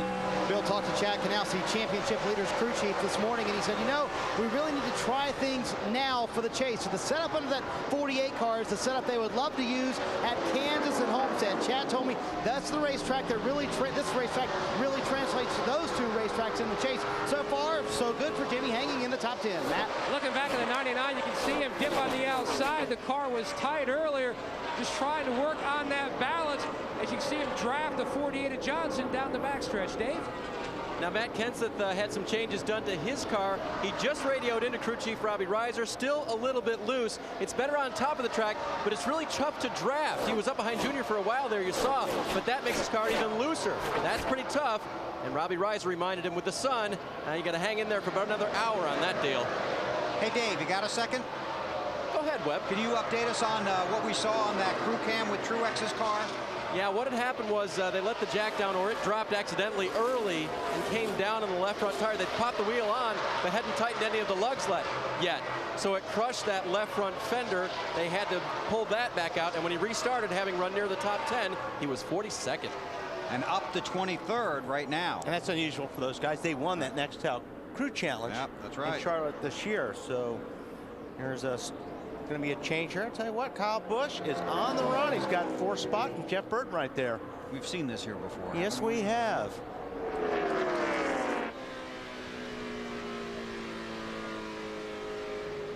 Boy, off the throttle a long time right now. Jeff Gordon is the all-time lap leader here at California, but led only 2 races in his last 7 before today. He's out front by a second over Denny Hamlin, Casey Kane, Kyle Busch, and Jeff Burton. Used to lead in the Sony HD 500, on board with Jeff Burton in the 6th position. Time now for the singular race talk question. Which driver has enjoyed the best summer? To vote, text the word race to 191 on your singular wireless phone, and you'll have a chance to win a first-class trip to Miami. And we'll have the results later in the race.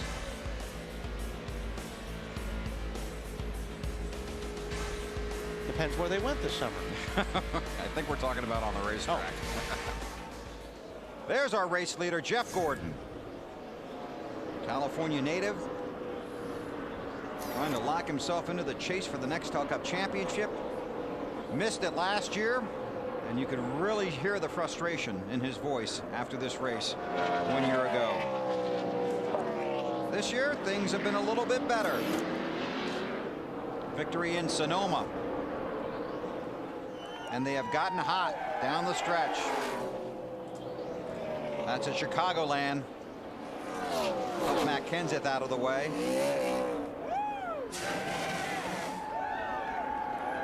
Four-time series champion. And out front in California. More from Matt. Bill, we're about 10 laps away from Jeff Gordon's next scheduled pit stop, and he just told Steve Letarte on the radio that the car down in 1 and 2 is so much better than it is down in 3 and 4. He says when he even starts to get in the gas down in turns 3 and 4, the car is just big time loose, allowing Letarte to know exactly how much he needs to adjust his 24 car on their stop. And they're going to have to be careful about adjusting their cars, because the sunset here is a little over an hour away, 7:13 local time. It's about an hour and 6 or 7 minutes from right now, and that's when the track's really going to change. Yeah, you don't want to, if you have a loose race car right now, you don't want to adjust it too much, because the track should tighten up. Should. So you don't want to make a big adjustment. The next round of pit stops are going to be really important. heard the guys talk about, you really need the guys that are really good at a race like this are the guys that can anticipate that change, you know, in the racetrack and make those adjustments and not go too far. Kyle Busch up to 3rd spot. He was fun to watch last night. I mean, he drives this racetrack pretty loose. Yes. You can watch him come through this corner right here. And normally you see that glove go to the right. So, I mean, and that's why I think he's one of the, you know, better drivers around this place. He really hangs it out. Hey, B. Hanging it out. You're talking about Kyle Busch in that 5 car, right? Yes, sir. That's what's going on. The back end wants to step out on him. They call it a loose race car, hoping to make a little adjustment on that in the green flag pit stop that's going to come up a little less than 10 laps from right now. Speeds at the line. Kyle Busch, fastest that lap. Saw Kenny Wallace and Bill Elliott fall off the lead lap. Tony Raines has also fallen off the lead lap.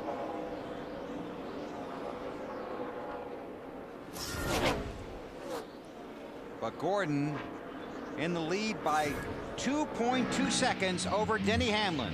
So it's a rookie chasing the veteran, getting close to green flag pit stops. We'll step out and come back to California on NBC.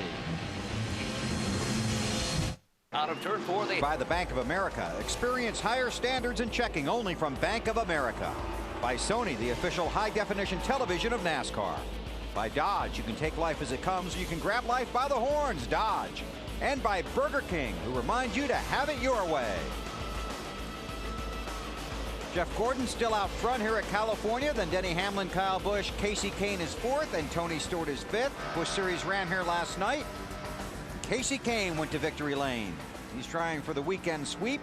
Kevin Harvick continues to dominate in the championship standings. Mark Martin had a strong run, but ended up finishing 3rd after some outstanding pit strategy by the Kane bunch. And there you see Kevin Harvick's huge lead over Carl Edwards and company. Dale Earnhardt Jr. in that 8 car is 6th. Mark Martin in 7th. Martin 9th in the championship standings right now. Earnhardt Jr. 10th. Mark was fun to watch last night. His car was so good. It really was. His car was just hooked up. He had him, I mean, he had him pretty much covered, but like I say, Casey Kane, that team gambled that there wasn't going to be another yellow after that last pit stop, and it worked out for him. And they came back in, pitted on lap 94, came back in under the same caution on lap 98 and topped off, and that gave him enough fuel not only to get to the finish, but to celebrate his win and drive the car to victory lane. Boy, Earnhardt Jr. using all of the racetrack and then some. Up in the dirt and the marbles that time. Jeff Gordon on pit road. Green flag pit stop. 75 laps are complete. Headed for you, Matt. Started the day out 5th in the championship standings, and like a lot of other drivers, knowing just a maximum point kind of day will help solidify your position for the chase of 2006. The 24 guys up on the wall. Gordon makes his way into his pit box. Easy entry. The car extremely loose. More so down in 3 and 4 than 1 and 2. Steve Letarte calling for a small air pressure adjustment. Like Wally said, you don't want to over-adjust at this point with the sun setting, Alan. Casey Kane has pitted from 4th position. They're going to make a track bar adjustment. You see that wrench there being twisted to try and help the handling of that car. 4 tire change here on the 9 car, and they'll look to send him back out. Kurt Busch also in, looking for some chassis adjustments on that car. Remember, the back end really wiggling around on that machine. You see that wrench, 1, 2, to that 3 turns on that bar in the back of the 2 car, and we expect to see the new leader, Denny Hamlin, on pit road momentarily. Matt? And Tony Stewart, the defending series champion, making his way down pit road. Now Stewart, his car was loose earlier. Recently, though, he said his car was sliding the nose at both ends of the racetrack. Greg Zepparelli calling for an air pressure adjustment. Don't see a wrench in the back window yet. Looks like nothing there. As far as Dale Earnhardt Jr., his car was loose on entry, tight in the center, and loose on exit. Tony Eury Sr., his cousin and crew chief. Oh, the 0-1 of Nemechek getting into his box, slid through. He had to back up as Stewart was making his exit. You can see the wrench in the back window. Junior air pressure adjustment for the 18. Marty. Matt, this radio problem still exists for Mark Martin's race team. It's really bad because he was supposed to pit 2 laps earlier. The team couldn't get to him because he couldn't get on the radio. The car's just a little bit tight. Mark said if we do make an adjustment, make it a small one. Quarter round of wedge in the right rear. Allen. Denny Hamlin gives up the lead for a pit stop. Going to make an adjustment on the crossweight on the right side of the car to try and help it turn a little better. A good 4-tire stop for this team. Jeff Burton is in just in front of him, Dave. And the 17 car of Matt Kenseth is off of pit road. He said, what are you going to do to tighten up this race car, crew chief? They made an air pressure and a track bar adjustment. Kevin Harvick also on and off of pit road. His car very loose. They adjusted for that as well. Allen. And Kyle Busch is coming in after a lengthy discussion on his team radio over his car's handling. Look for crew chief Alan Gustafson to try and make a chassis adjustment to get the back end of that car stuck more, especially on the exit of the corners. That's where Kyle was struggling with it the most. He's been very proud of his team's pit stops, he told me this morning. He said his crew's been performing at a very high level. They just want to get through this race tonight and next week's race in Richmond without making any mistakes on pit road. That looked like a pretty solid stop. Certainly did. These guys are so good in the pits anymore. I mean, it used to be they get anybody to change tires and jack a car up, but these guys are all athletes now, work at their pit stops. I mean, it's fun to watch these guys make pit stops. They're really good. And there's a lot of peer pressure there too, because you want to not only beat the other guys on pit road, you want to beat the other teams within your own organization. That's right. That's right. And you know, and there's a lot of pressure on these guys. I mean, you make a mistake anymore during a race. That one mistake is just it's hard to overcome in a race. Everybody is so good and so consistent. You make one mistake and it could ruin your day. Been a good day so far for Jeff Gordon. 4-time series champion, 3-time winner of the Daytona 500, 4-time winner of the Brickyard 400. Would like to get a win here in California and would like to lock himself into the chase for the 2006 Nextel Cup. Here at the California Speedway for a Debris Thursday night, an NFL kickoff special for you. The Miami Dolphins traveling to Pittsburgh to meet the Super Bowl champion Pittsburgh Steelers. Their quarterback Ben Roethlisberger with an emergency appendectomy earlier today, so he will be out of the lineup. And they'll bring Charlie Batch off the bench to go against Dante Culpepper and the Dolphins. That's Thursday night, and I'm looking forward to Sunday when that what's-his-name that quarterbacks the Colts goes against Eli Manning and the Giants. So that'd be his brother, Peyton Manning, going against. So Peyton Manning and Eli Manning on Sunday night, Colts and Giants. Well, it's common knowledge that the older brother normally has most of the talent. That's what the older brother? Yeah, the older brothers get more of the talent in the gene pool. So. I would agree with you on that. Okay. I would agree with you on that. That's first time in 5.5 years. But we finally agree on something. Now, most of the leaders stayed out under this caution, but some guys deep in the field did come back in, and this happened just a moment ago. Yeah, 19 gets trying to get to his pit, and Ryan Newman gets into him.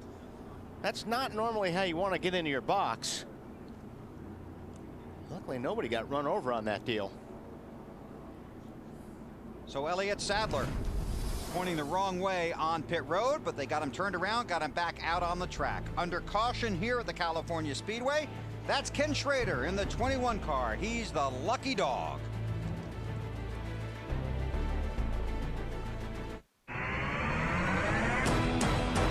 Keep having these amazing dreams. And my foot hovered before he... Ford is looking for the ultimate racing fan to have the ultimate fan experience at Homestead Miami Speedway. Log on to racetothedream.com for your chance to win tickets to all 3 NASCAR championship races in November, being an honorary starter for the Ford 300 Busch race, and a pace car ride. Racetothedream.com. And we're still under caution here in California. Jeff Gordon, the race leader, Denny Hamlin, Kyle Busch, Casey Kane, Tony Stewart, the top 5. Marty. Well, Bill, the radio problem is not going away from Mark Martin. And what happens, white noise comes on the radio as if someone's radio is open for about 30, 45 seconds, and then it goes away for 5 minutes or so. They're trying to track down whose radio this might be on the team. But Mark came on the radio himself a few minutes ago and said, guys, you have please got to help me with that radio. It is awfully distracting. And when Marty says white noise, that's not a band. It's just you hear all this static and stuff. And I'm telling you, when you're running these cars at 200 miles per hour, that is very distracting. You know, it takes everything you can to focus on what you're doing, and that'll bother you. And Denny Hamlin is focused right now on the high side for the lead. Kyle Busch on the low side. They split Jeff Gordon, and he falls back to 4th and may lose that position. Top 17 cars did not pit. Matt. Nothing on the radio about the restart, Bill. Just during the caution, he said the car still loose. Looking at the track temperature has come down, but the track hasn't tightened up, which is the usual trend here in Fontana. Boy, he's in the way right now.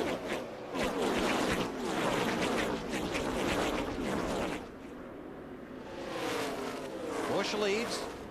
Kane in the 9, Hamlin 3rd in the 11. And they are stacked up. Right there. Yes. From about 4th on to 40th. They're scrambling.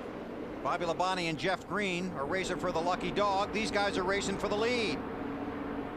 Casey Kane, believe it or not, in the high groove. More on the leaders from Allen. Well, Bill, you talk about some guys who are very hungry for a win tonight. Casey Kane has 4 wins already this season, but his last win was back in June, and they've been through a very difficult summer, which is what has them on the bubble for making the chase. As for Kyle Busch, he won a race in July in New Hampshire, but it's been his only win of the season so far. He feels like he might have given a couple away during this season. He wants win number 2 here tonight. So far, he's running very well. Comes in off the win last night in the Busch Series race.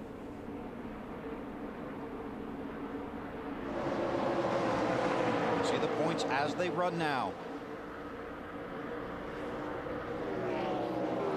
Still pretty tight back there. 9th, 10th, and 11th.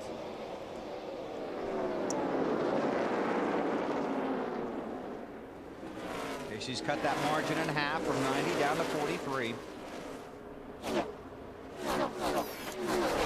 Jeff Gordon, the 24, Earnhardt Jr. trying to get around him. Matt. Trying to work his way back up to the point, Bill. Fell from 1st down to 6th. All he said on the radio was, the car just picked up a tremendous push when I went down into turns 1 and 2, and he had to wait on the throttle, thus allowing everyone else to work their way around him. And he was strong when he was in front, but right now back in traffic, he's got his hands full. Yeah, they're just stacked up on top of each other right now. And we talked about it earlier. You want all the air you can on your car. And right now, in this traffic, it's hard to get all that grip in traffic that you had when you're out there out front by yourself. Jeff Burton, that 31 car, trying to step out of line and make a move, looking back from Gordon.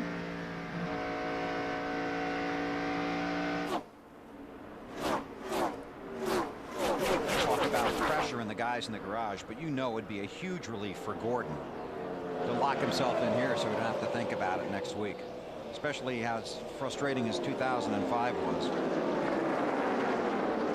Yeah, I mean, you could, like I said, the pressure on this week, but it's even going to be worse at Richmond. Right, that's why, yeah. I mean, so you're right. If they can come out of this race comfortable, anybody for that matter, it's going to be a lot more fun for them next week at Richmond. Saw Steve Letarte at the hotel earlier this week, and he goes, yeah, if we can lock in, I can finally sleep for the first time this summer. Crew chiefs thinking about it all the time. Burton in that 31 car behind Dale Earnhardt Jr. Allen. Trying to pick his way back toward the front, Bill. Jeff Burton started in 7th spot. Remember, he moved up in the opening laps of this race, then fell back when the car's handling went away. He said, we lost our ability to turn in the center of the corner. The crew made some adjustments on the last pit stop, including air pressure out of both left side tires. And Burton seems to like those adjustments. He's moving back forward, Dave. And Alan, I want to touch on something that Bill mentioned earlier, the fact that these guys practiced in the heat of the day all weekend and just now are getting into a different type of situation with the track temperatures here. Robbie Reiser, the crew chief for Matt Kenseth, told me we just are starting from basically square one at the start of this race. We have a setup that we think will work, but we'll be adjusting on it all night long, and you've heard all the adjustments that we've been talking about down here. It's who can work the best from a clean piece of paper at the start of this race, Bill. Hey, Dave, you be careful with Robbie Reiser. He's been pretty grumpy this weekend. Have you noticed that? I haven't spent a lot of time around him, so maybe that's just as well. Wise move on your part. During practice here on Saturday, Matt told him he needs an attitude adjustment. Robbie just small little grin, then went right back to work trying to keep his team focused now that they've already clinched a spot in the chase for the Nextel Cup. Burton and Earnhardt. Burton is 6th, Earnhardt 7th. On board with Earnhardt, looking at Burton. And you and I were talking about this last week after the race. You look at Bristol and you look at Indianapolis, where Jeff Burton had a car that you really thought was going to win the race, and then, you know, the last quarter or so of the race really wasn't competitive. Yeah, it seemed like when they came in for the last pit stop to cap it off, to cap the win off, they disappeared. And Burton told me yesterday, he said in both those races, the car just got so tight and they couldn't get the tightness out of it. And the more they worked on it, the worse it got. Alan, that's similar to what you were talking about earlier. Yeah, Bill, I had a similar conversation with Jeff Burton this morning. The one thing he wanted to point out, he said at Indianapolis, our car's handling was tight, no front end grip. He said because we were out front all day, we were able to hide that from everybody. But when we got shuffled back in traffic by some 2-tire pit stops, it unveiled a flaw in our car. He said at Bristol, we really aren't sure what happened to us there. And he said, I don't want anybody blaming my crew chief that he couldn't make the right adjustment at the end of this race, because we're just not sure what happened in that one. Matt? Alan, AB, the A team hoping that their problems are gone. First they had issues with their radio. Then Junior said they had a vibration. Hasn't said much about that lately. But the one thing about this team, Junior said he felt like last week at Bristol was their defining moment. They went from 40th and they finished 3rd. Escaping all those minefields. Now he just wants to have one of those nights here in Fontana, score a win, and then go into next week with a little bit of a cushion so as to not have to depend on what could happen on that bull rig that decides his fate. Right now, he is running solid in the 6th position, trying to run down Tony Stewart in 5th. These two drivers want to cement their spot. And while this goes on, for 6th, there's some rather aggressive and intriguing racing going on. I'm telling you what, this is like 20 or 26, but it's great stuff. These guys are running side by side, 3 abreast. They're all over the racetrack. These guys are running as hard back here as the guys up front are. And Riggs started it up near the front in the 4th position after finishing 4th last week. He dropped right to the back at the beginning of the race. But there has been some aggressive racing back there, and they're really fanning out when they go through the turns. You've been watching this bunch, Alan? How'd you like to be a crew chief who said his goal for the day was for his driver not to hit anything and see your car back there in the middle of that? Good luck. Yeah, that's the story for Kurt Busch and Roy McCauley. Made some adjustments on the last pit stop. Kurt said it's a little bit better. Dave? And Scott Riggs thought he had a much better race car than it showed. He was stayed up in the top 10. Bill, as you mentioned, he started well up in this race, but then fell back with a very loose race car after the 2nd pit stop. They've been working their way back on that. He's only made his way up to 17th. Casey Mears is back there. I really thought he'd have a strong run here tonight. Mears is back there. Reed Sorensen in the 41. Well, this racetrack, I mean, don't count them out yet. I mean, this racetrack may come to some of these guys. If they're really, really loose right now, yep, they're holding on. But as long as you're in the lead lap here in Fontana and you can stay there, this racetrack is going to change a lot. And you're going to see guys in the front all of a sudden disappear, and then we're going to see guys in this pack somewhere that are going to be up front before this race is over. 30 cars on the lead lap, and there's 151 laps to go. So you got time to work on it. Marty, yeah. What are you watching? Well, Bill, I was wondering if Wally read the playbook for the 42 team. That's exactly what they're talking about. You know, they've been loose this entire time fighting no rear grip, but they think the racetrack will come to them later. This racetrack is going to A, get tighter, and B, the racetrack is going to cool down. That should add more grip to the racetrack, and that's what Casey loves, a little more grip in the racetrack. Thanks, Marty. There's Mark Martin right now. Yep. He's sliding back. He went across the stripe there in 17th spot. You have to believe he's really hoping when the sun set. Well, Marty, did they make the wrong move, or is that radio just bugging him? No, he made some contact with someone, Wally, and damaged the right front fender a little bit. They had a little bit of a fender rub. Mark said also the car is extremely loose right now. Quite a handful. And right now, Mark Martin, 10th in the championship standings, only 26 points ahead of Casey Kane.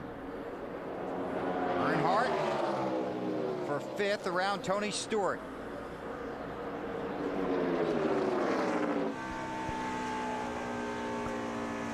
Earnhardt Jr. trying to march to the front.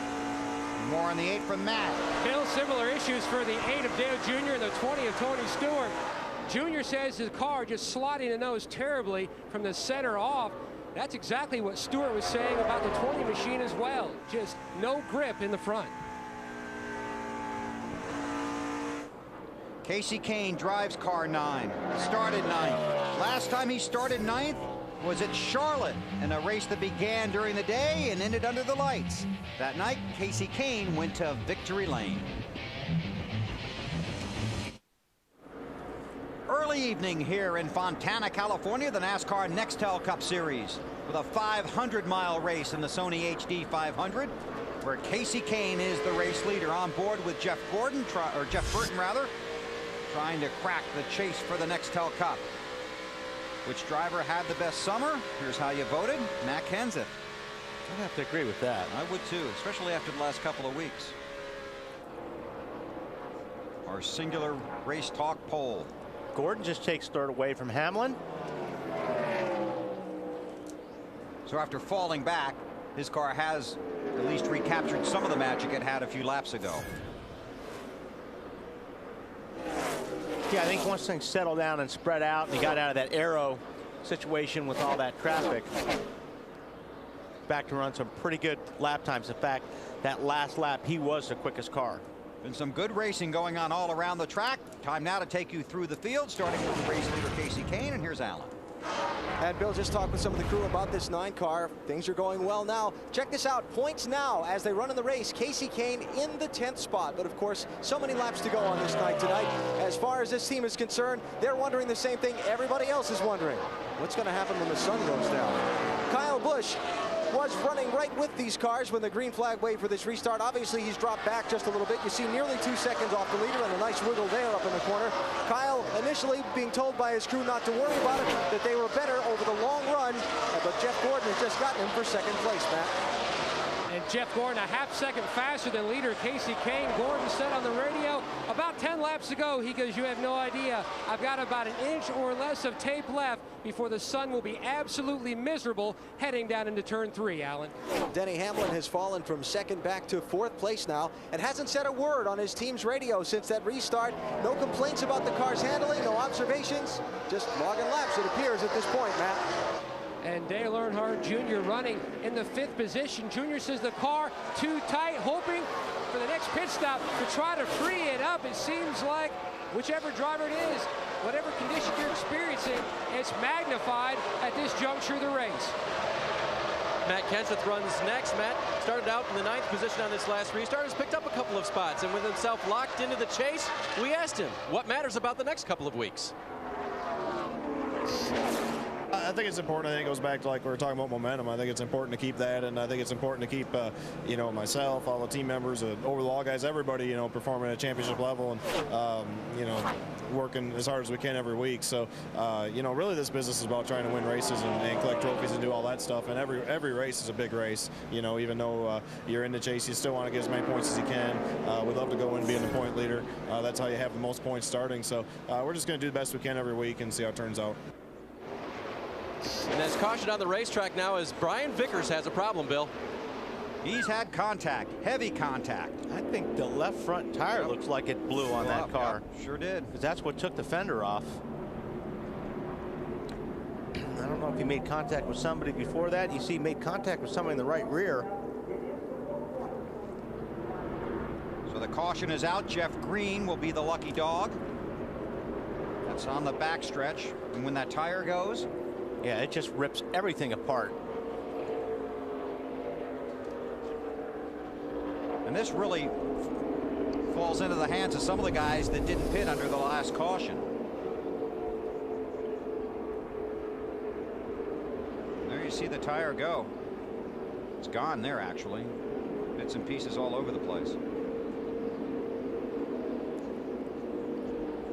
This is on board with Dale Jarrett. To see is the sun. I actually saw some smoke there. I thought I saw some smoke. No, I did see some smoke when he went down in the corner, and he felt it. It was like he felt it going. He got out of the way, but so I mean, they really got to fix that fender, because you can't run a car like that here. You won't even be able to run minimum speed without a left front fender. And you have to check the suspension parts as well to make sure everything's going to hold together for him. Too bad. Brian had a good qualifying run. Had high hopes here at California. So the caution is out and the pit road will be open, and these guys are all going to come in. Kane, Gordon, Kyle Busch, Denny Hamlin, Dale Earnhardt Jr. Then it's Stewart, Kenseth, Biffle, Jeff Burton, and Jimmy Johnson, the top 10.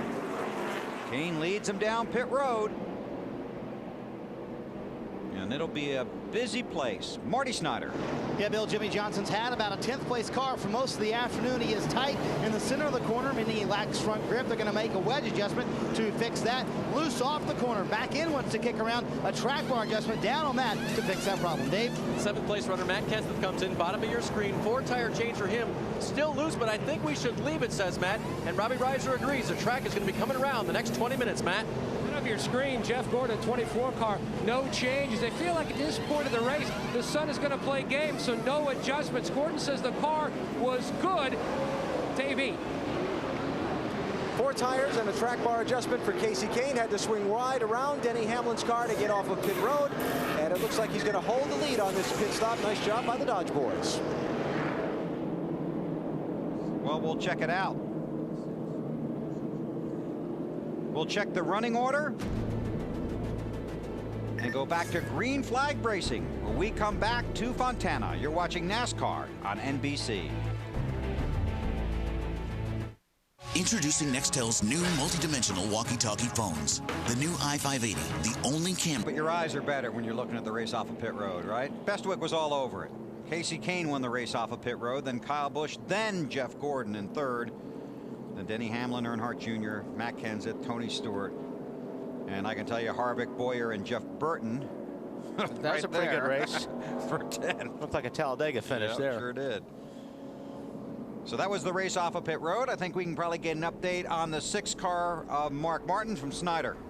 Yeah, Bill, they came in to fix the right front fender twice. Mark said he made contact with someone on the racetrack, and Mark said, you know, listen, guys, we need to fix this correctly. As you see, currently he is out of the chase for the championship, 11th in the point standings. But remember this, they drove from 38th to the front in less time than they need right now to get back to the front. They will restart, I believe, in the 28th position. They said that right front fender is as good as new. He is in 28th, still working caution and cleanup here at the California Speedway in Fontana. They work on Ryan Newman's car, and everybody's looking at Casey Kane's car because it's in the lead. Look at this. Amazing. Oh my. There's a spot right there. The sun getting close to setting. The pace car to pit road. Casey Kane, the race leader, brings the field to the green flag for the restart. 135 to go.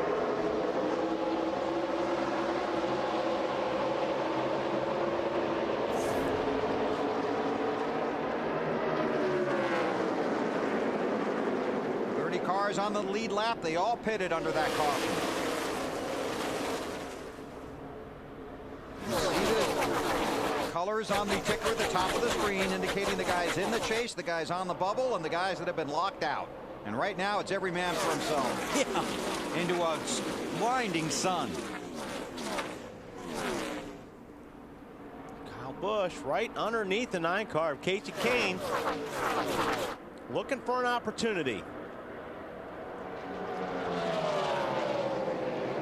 More on Kyle from Allen. Yeah, Bill, just talked to his crew chief, Alan Gustafson, during this caution after the pit stop. He said the first 20 laps of a run, they're pretty good. The last 20 runs or so, the first 15 laps or so of a run, they're pretty good. The last 15, they're pretty good. It's that middle 20 or 25 or so that they have to get better to run with the 9, Casey Kane, and the 24 of Jeff Gordon. That's what they're working on with this 5 car.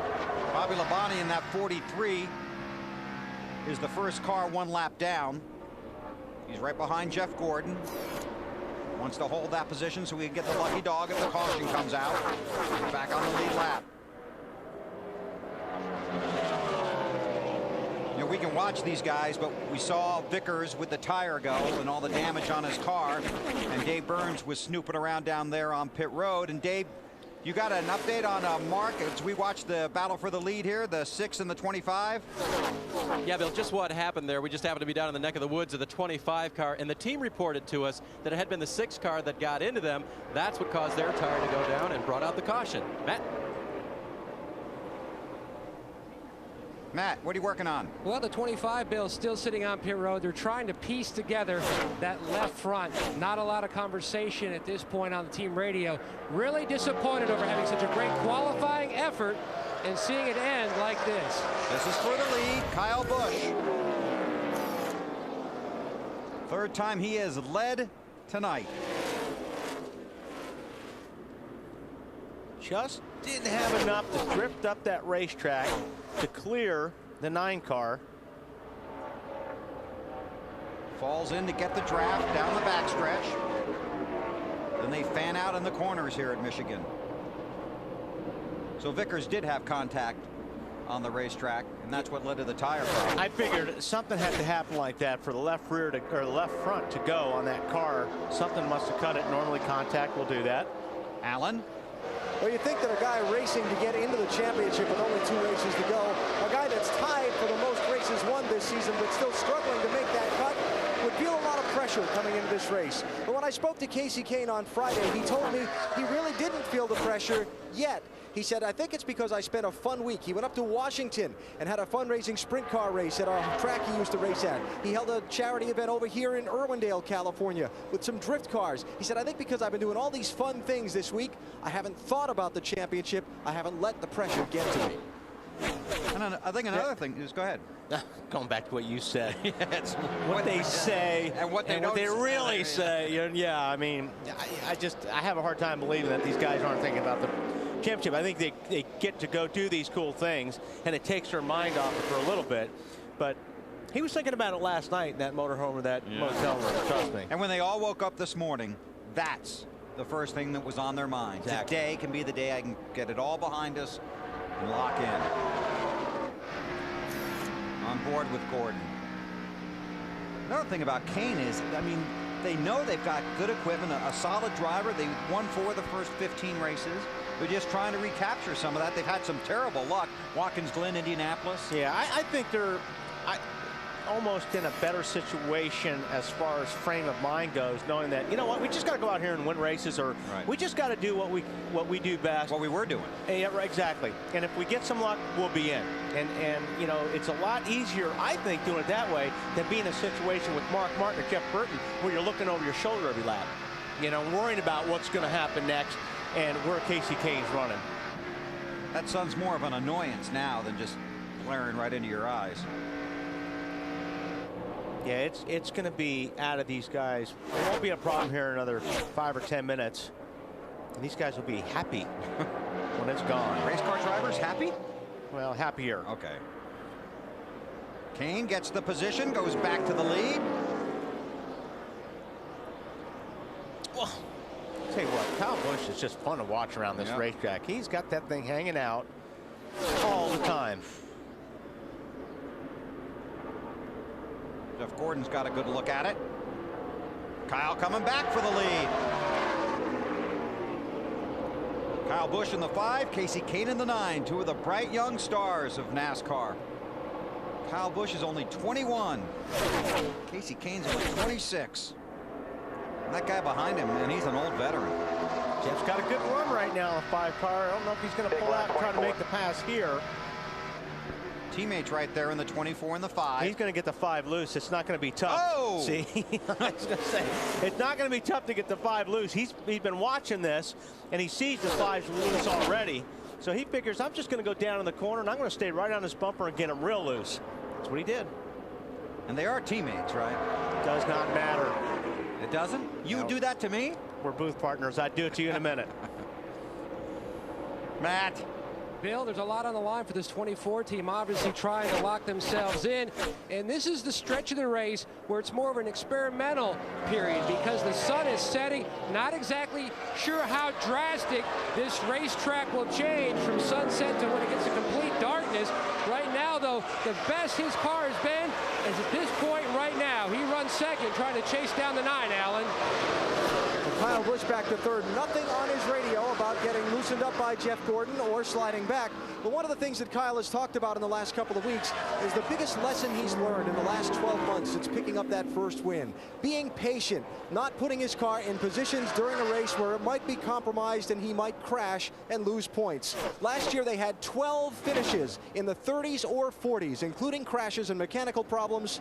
This year only 4. It was something they really wanted to reduce going into the year to have a shot at the title. Kyle won here last September, was 10th here in February. He's got another young star right on his bumper. Denny Hamlin in that 11 car, 2-time winner this year. Up front, Kasey Kahne, but Jeff Gordon has got him right in his sights. The sun is setting, the excitement is rising at Fontana on NBC. The hotter the hot. The fans at Fontana having a fantastic time tonight. There's Kasey Kahne.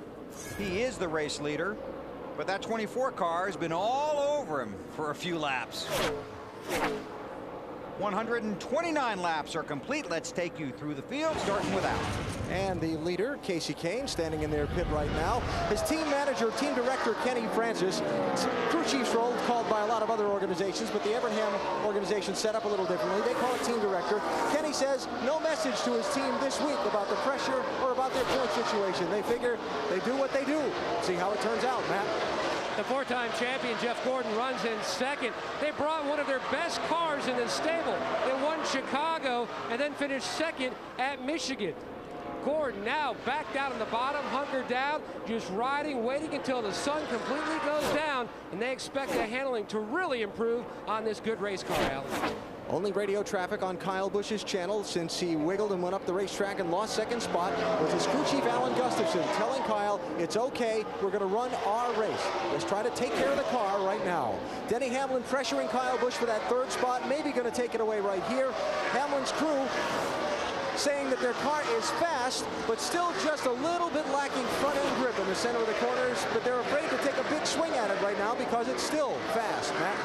Dale Earnhardt Jr., one of those drivers who started the night between 5th and 11th in the championship standings, knowing, as you can see as of now, currently 7th. They have to have a good night here, and especially at Richmond, because those drivers have all either finished second or better at Richmond. Can't afford any mistakes. Junior says the car a little tight on exit. It's been hot all weekend here, Matt, and the Kenseth team knew that. In fact, Matt asked for some extra air hoses around him. Tire specialist Todd Millard, who works on the interior as well, gave him some extra ventilation to help him before the sun goes down. We're getting close to that point now. Stewart had a disastrous race here in the spring, finishing dead last due to engine failure. Back on lap 111, it took a huge swing at the handling of this car. Remember, we told you the car was just way too tight, went up significantly on the track bar and reversed some changes they made earlier to try to free up the car. Spent some time talking with Kevin Harvick's crew chief Todd Berrier earlier today. Asked him if they had a good race car. Todd said, we'll know when the sun goes down. We're almost to that point. Marty? Dave, Jimmy Johnson says things are different this year for the 48 team. He said we're smarter, more mature, and more educated about what we need to do to approach the chase correctly. And part of that key is keeping momentum for the next 2 weeks. I don't think we've been able to do it so far, so our strategy hasn't changed. The last 3 or 4 years, we lost a little steam through here, and this year we've been really strong and putting up good performances week after week. So, you know, if we can go into the chase with the points lead, it's going to be great. But if we don't, I still know that we're a better team right now than we've ever been. We're stronger, and we're going to be more of a threat this year for the championship than we've ever been. So what have they learned today that will help them in the chase? Well, they've learned this setup they would love to use at Kansas and Homestead. So far, mixed reviews. Not that great, not so bad. Jimmy's been about a 10th place car all afternoon. Alan? Jeff Burton, one of the championship would-be chasers, running in the 11th place in this race. Last traffic on his radio, his car way too slow in the center of the turns. One dynamic that's going on in this race right now is that the 11th place driver in points is leading and gaining ground on all these guys like Burton that are running behind him. Matt? In the countdown to green, you heard Carl Edwards talk about the huge hole that he finds himself in, looking outside of the championship chase. Knew he has to just go out, run his own race, and try to rack up some W's. The car was tight early, but now, Alan, it is just way too loose, especially on exit. And checking on the progress of Greg Biffle's race, who started in 21st position. He's managed to move his way up to 15th. Biffle been so strong at this racetrack, they thought they had a good shot at a top finish here. Still got some work to do on this car to get it up with the leaders. Marty? Well, Alan, the good news is that they fixed the right front fender on Mark Martin's race car. He restarted 28th. Currently, he's up to 21st. The bad news is he has a long way to go to get to the front, and the car does not seem to be as good as it was early in the race. You saw that little wiggle coming off turn 2, a little sideways as well. Mark said the car, as you can see, extremely hard to handle. No rear grip. Thanks, Marty. Right now, in the championship standings, Casey Kane and Mark Martin are in a deadlock with 3,149 points. So they both get into the chase. If there was a tie, you're in. But right now, Kane and Martin tied for the 10th spot with the exact amount of points. But 115 laps to go. We'll see what happens. Earnhardt Jr. takes over the 3rd spot from Denny Hamlin. He is working the high line. I don't think there's too many guys that have been running higher than Junior has been. So he's found a little bit of grip up there. It's working for him. And more grip as we go along tonight, right? See what happens. Casey Kane, a big win here last night. A win tonight would be much bigger and could rocket him into the chase for the Nextel Cup championship. We convince a kid to... As we stay under green at California by 2.3 seconds over Jeff Gordon. Dale Earnhardt Jr. runs 3rd, 5 seconds behind the race leader, but there could be a development on this 9-car, Alan. Well, Bill, we were just noticing that white piece on the middle of the grill on this Casey Kane car. And on these cars, when you block off that small opening, sometimes it causes heating problems. I just spoke with team director Kenny Francis just a second ago. He said the debris has been there for a while. The temperature on the car is fine. Yeah, I'm surprised he didn't get behind that car and try to draft off and get the air coming off that 25 car. Would have cleaned that grill. See, there's more stuff flying up there now. So our Home Depot virtual garage, and I'll kind of show you what's going on here, what happens.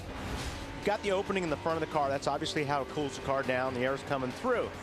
What happens is when they start picking up, when you got tape on there, and when you're taped up like this, you're getting downforce on the front. But when garbage covers up the little opening that you have to cool the car, it overheats. And that's a problem that Casey Kane may have if that doesn't fly. Now, last night in the Busch race, you see how much trash he had on the grill, and they got it off during a pit stop, but the water was up to 250 degrees. You can't run these cars 250 degrees very long before the engine will blow out or start spitting water out. So I don't know what his temperature is. That's not a lot of trash. But you don't want any more. You don't want any more. And you can get that off. If you get behind a guy and you go back and forth, if you get on this bumper and you turn left and right, the air off that car sometimes will clean that paper off. It'll blow that paper off. So I don't even know if he knows it's there or not. If they're watching TV, they'll tell him and he'll get it off.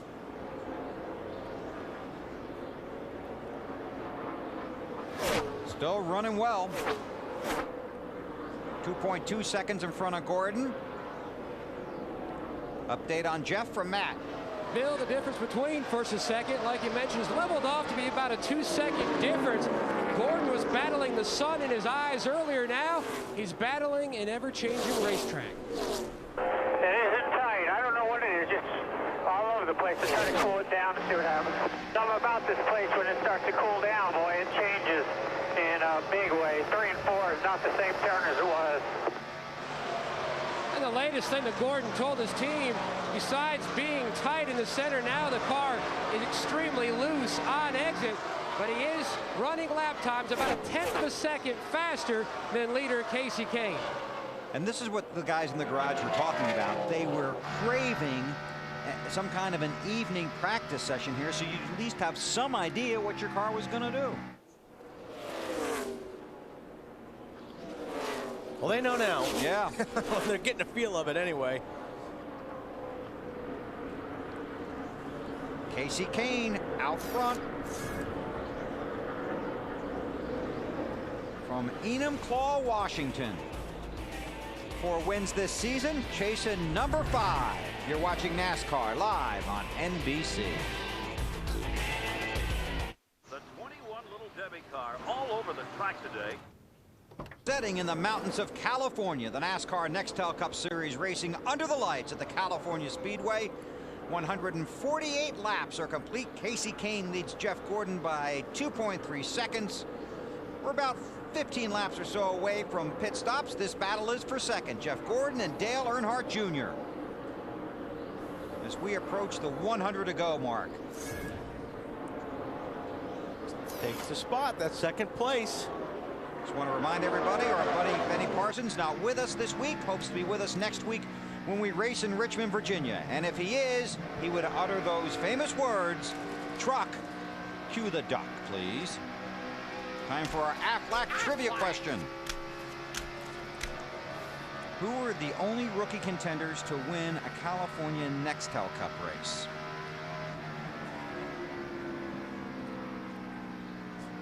Come on, Wally. Rookie contenders to win a California Nextel Cup race ever. Kyle Busch. Right.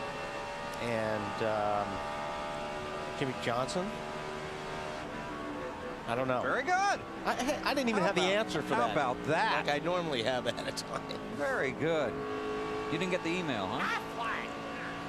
Not that one. Our Aflac trivia question. And BP, we look forward to seeing you next week up there in Richmond. And you can cue the duck for us. Casey Kane just sailing along, 100 laps to go. Still has that debris on his grill. Doesn't seem to be an issue yet. Lost grip somewhere. Sounded like Gordon talking about grip. And Matt's got an update on Earnhardt. Bill, while the 2014 battles grip, the A-team on their way to the front. Junior has only one top 5 finish here. Not one of his better racetracks, but he said moments ago on the radio, let him know that I'm coming. Somehow, some way, I will be up there because I found my line, and we are now really good. Yeah, he's found the line that we talked about earlier. He's on the high line. I haven't seen anybody run as high as he has. He's almost running out of racetrack. He keeps moving that line a little bit every lap, about an inch or two. He's about running out. Matty? Right there on exit, Wally. Now, he said earlier when the sun was still out that he had to wait until the sun went down because he couldn't see quite as well exactly on his exit of where he would like to be.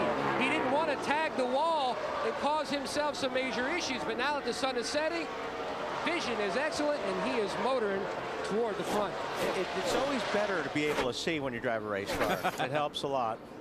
Whoa, look at that. Dale Earnhardt Jr. got the win at Richmond. Used the fresher tires to get there and beat Kevin Harvick, getting back to victory lane. Certainly had the disappointing season a year ago, capped by losing an engine here. How's he look? Good. Okay. It's going in the right direction. Fastest car on the track right now, too. He's 0.2 of a second faster than Casey Kane the last couple laps. They should be getting pretty close to hitting pit road. What do you think? About 10 laps or so at the most. Mark Martin, he's 18th now. Got an update, Marty? Well, speaking of finally going the right direction, this is the time of the day Mark Martin has been waiting for. They've been battling a race car that has no rear grip, extremely loose. Now the racetrack itself finally getting some grip in it, coming to Mark Martin. In the last few laps, they've gone from 21st to 18th, but they still have their hands full. And look at that, in the top 10 of the championship standings as well. Yeah, that's going to move a lot in the last 97 laps here. And the story from pit road is we can expect our leader Casey Kane on lap 158, and we're working 154, but that's all out the window. Debris for caution on the racetrack.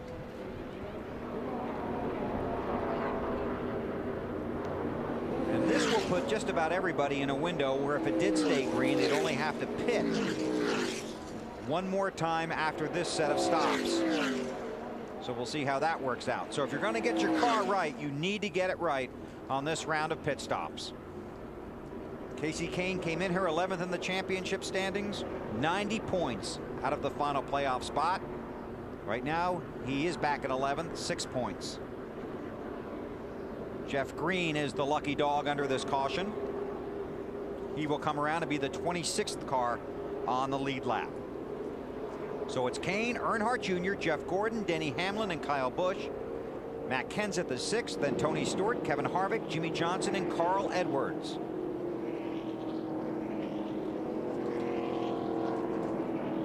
This is when the driver really has to make sure he communicates with the crew chief and knows exactly what he wants for that race car. Yeah, it really is. I mean, and you can't second guess yourself here. You know, and that's where these crew chiefs really are. That's where they do their magic, because they know what this track is doing. They know where the car has been. They know the adjustments they've made. And like you said, Bill, this is going to be a very important. You know, we talked earlier about there's going to be some guys in the front that go to the back and vice versa when the cool track's down. And we've already started seeing that. So, yeah, this is a real important pit stop. Don't over adjust. That's the biggest thing you don't want to do, is make too big of an adjustment here. Pit road will be open this time. You've had enough time to at least get the feel for what the track's going to do. Right, and you know that it's gonna cool down a little bit more, but nothing like it has in the last half hour. It's really, you know, the track has really cooled down in the last half hour, 45 minutes. There you see Kane, the race leader. He'll bring the field to pit road.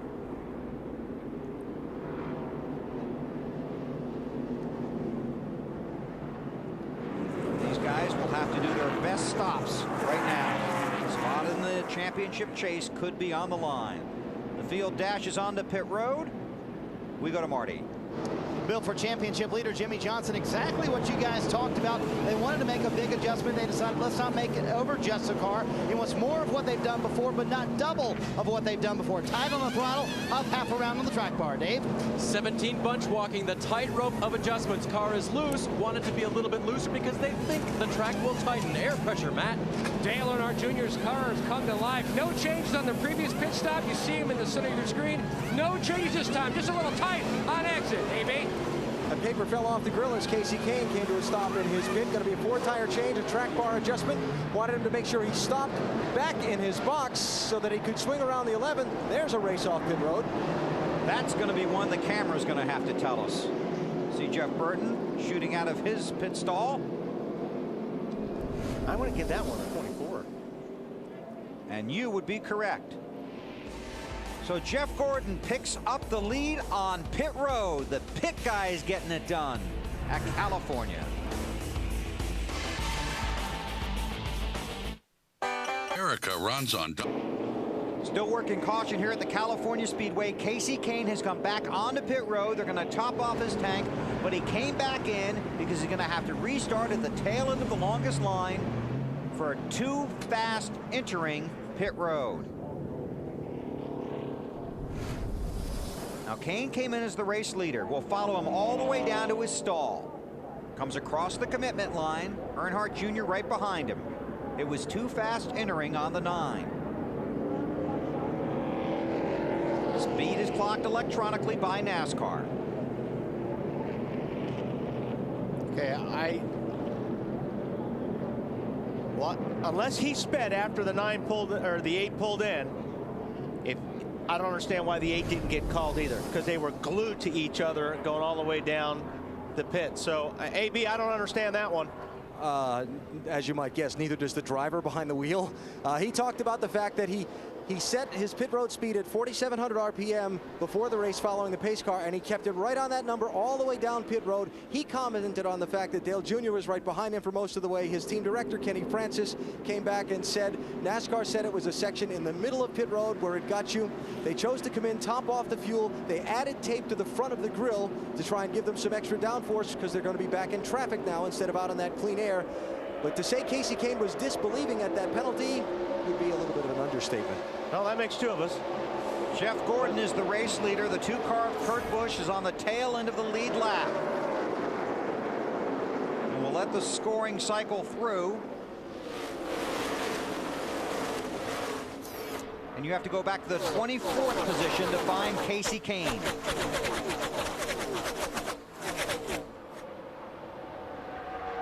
Kurt Busch had just pitted under the green before the caution came out. That's why he's hit the tail end of the lead lap. Kevin Harvick in the 29 car. That's a mess back there. Sterling Marlin's there. Dave Blaney. Tony Stewart's in the middle of that.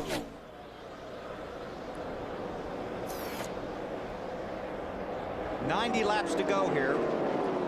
I just want to show you how that penalty affects the 9 situation in the championship chase.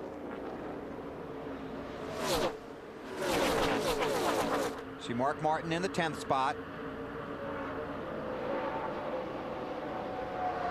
Casey Kane now 89 points out. Started the night 90 out.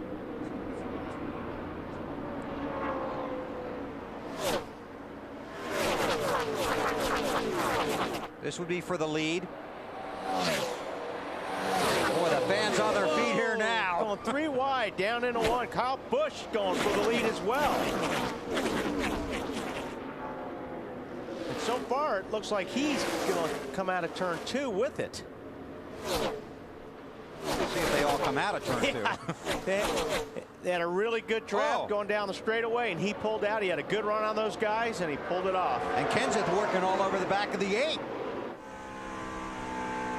At 43 of Bobby Labonte's the first car lap down. Looking back from Earnhardt at Matt Kenseth. Matt on Gordon. Bill not only is a 3-time California winner, chasing the race win. He and his teammates are also trying to lock themselves in for the $6+ million payday at the end of the season. But this was moments ago on the Gordon radio concerning his teammate Kyle Busch in the 5. Do me a favor, that 5, he looks like he's a little loose on those new tires, so just do your best around him there, bud. Just be smarter than the rest. Pass the message along that I'm racing him the same way he races everybody else out here, and he better, that was a lesson is what that was. He needs to learn from it. And Gordon's car was loose right before that last pit stop. Steve Letarte made a small air pressure adjustment to try to help Gordon on exit. He said it was just too free when he tried to get back in the gas. Well, we saw Gordon get Kyle loose earlier in the race. Yeah.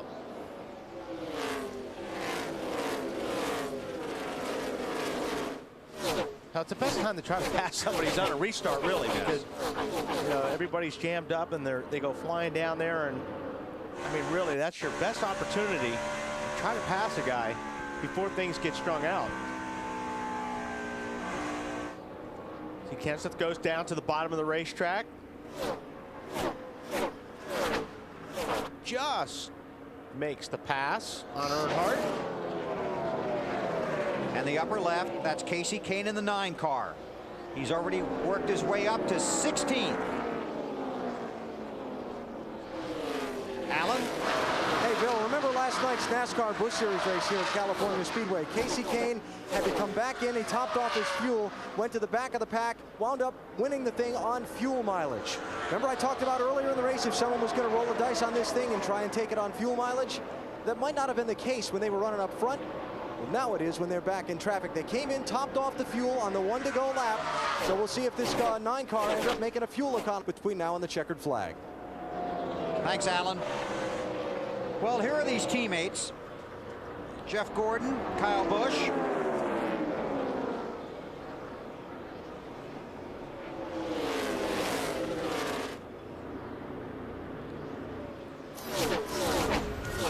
And that would be Kyle's brother in that 2 car. So Gordon back to the front.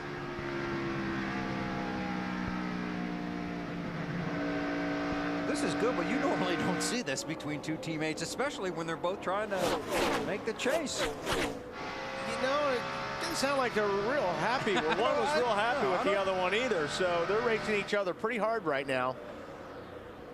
And Kyle Busch will race anybody. Yeah, it doesn't matter to him, whether it's Jeff Gordon or anybody. He doesn't care. He's out there trying to win the race.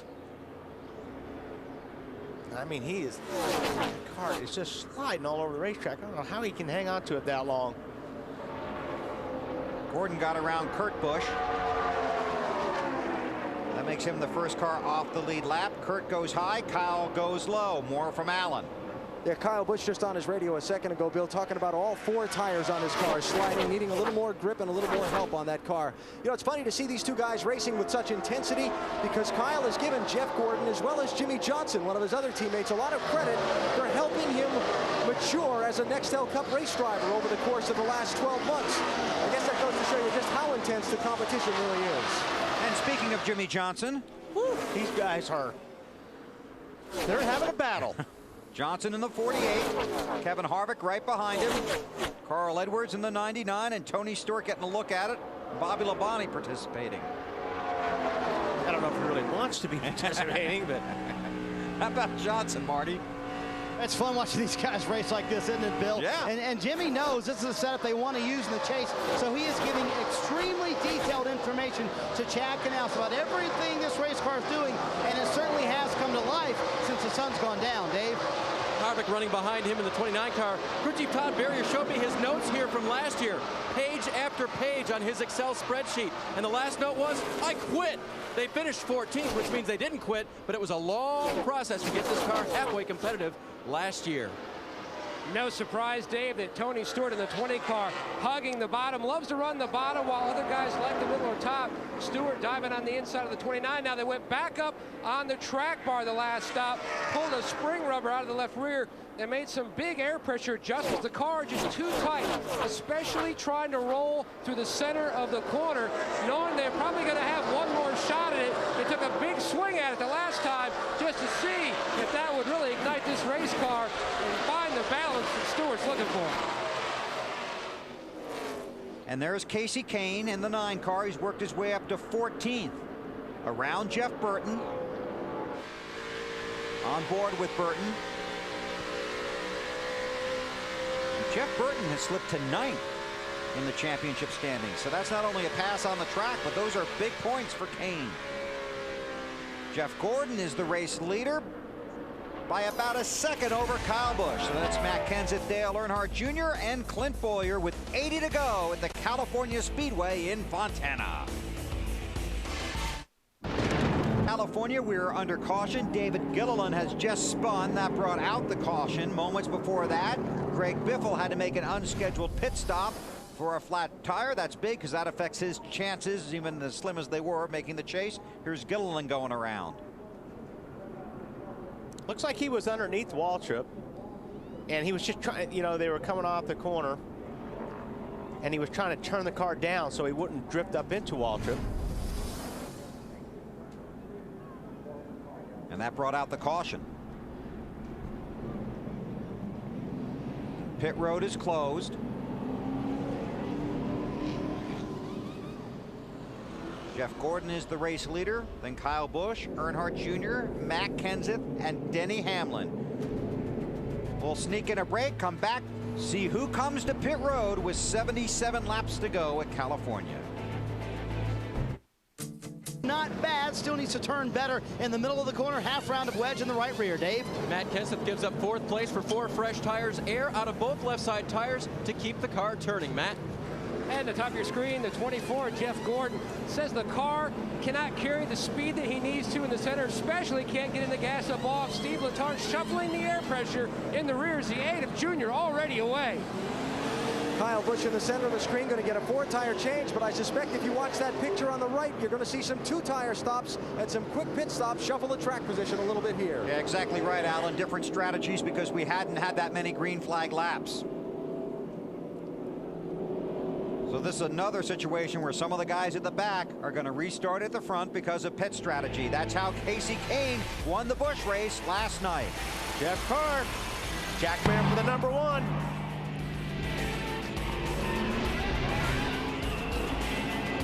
Getting it done.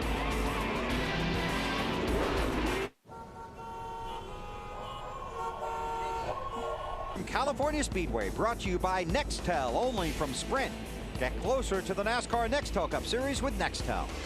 By Haviland Motor Oil, race-proven protection. By DirecTV, there's good TV, there's better TV, and then there's DirecTV. And by State Farm, great service and great rates. You can get it all from State Farm. Some developments here under caution. Jeff Gordon has been back onto pit road. A second stop. Matt has the story. Bill, his crew chief Steve Letarte, called him back to pit road. Did not have all the lugs installed on the 24. Didn't want to take any kind of chance whatsoever. Brought him back down. Still just under 80 laps left to race. A lot of points still at stake. Did not want to take any kind of chance to hurt themselves in the bigger picture. They know they can bounce back from this fairly easily, knowing how well that car was running before the caution. Came in as the race leader, currently scored 25th. We've seen this happen a few times this year with these guys where they run good, then they get back in traffic and they can't make it work. Right. So it'll be interesting to see if they do have a car good enough to where it'll be able to get through the traffic. That's what's important right now. 2 tires for Casey Kane. He runs second. 2 tires for Dale Earnhardt Jr. He scored as the race leader. Scott Riggs currently runs 4th, also 2 tires. And there's our Craftsman pit summary. Obviously Kane moving forward. Kyle Busch drops the spot, and Earnhardt Jr. with a 2-tire stop. Still under caution here at the California Speedway. Jeff Gordon at the back of the pack after having a fast car all night. Can he get back to the front? We'll see. Carl, do your flip. Flip. Come on, Carl. Fernando, you're on.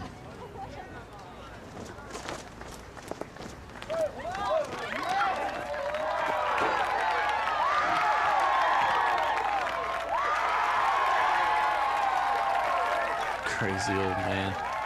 NASCAR fans now get free incoming calls from anyone from anywhere. Nextel, only from Sprint. True, the King is holding out because he's got a big head. Next question. Montana, California. It's cooled off to 93 degrees. Track temperature, though, from 128 down to 95. That's a big jump. That's a lot. Kurt Busch was the lucky dog. Dale Earnhardt Jr. is the race leader. 72. Jeff Gordon restarts 25th after loose lug nuts on his pit stop in the second trip down pit road. Got quite a few guys on that bottom lane that are a lap or more down. See Biffle down on the bottom right there, trying to get on the lead lap. Biffle, the first car scored off the lead lap. There are 26 cars on the lead lap.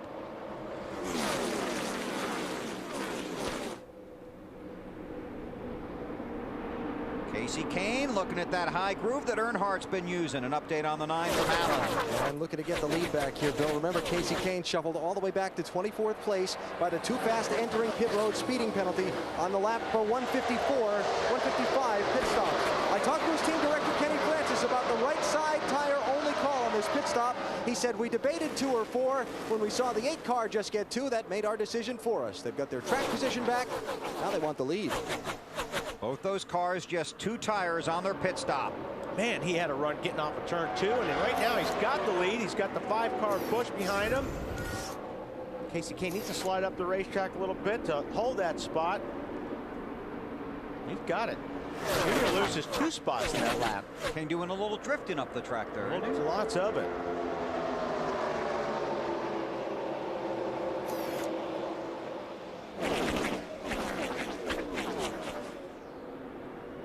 Kyle Busch looking low. Can't quite get there. Oh, Casey Kane a little sideways there off of 2.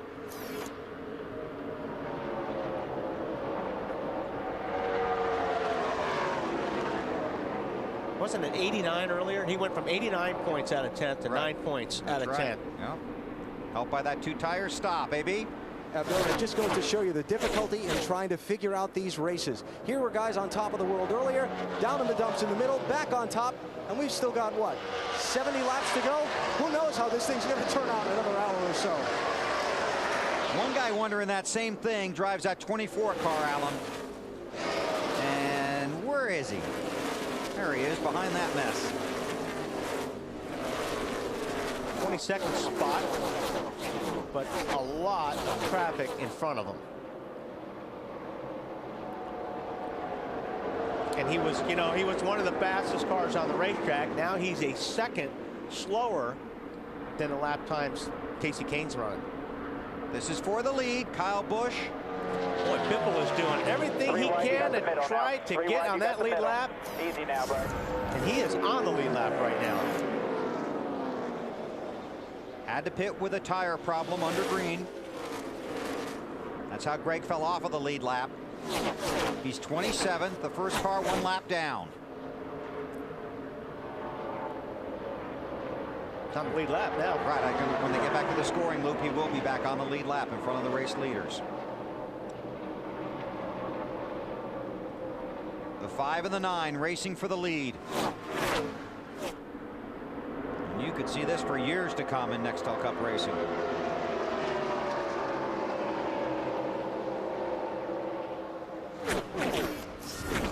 Now Biffle officially is the 27th car on the lead lap.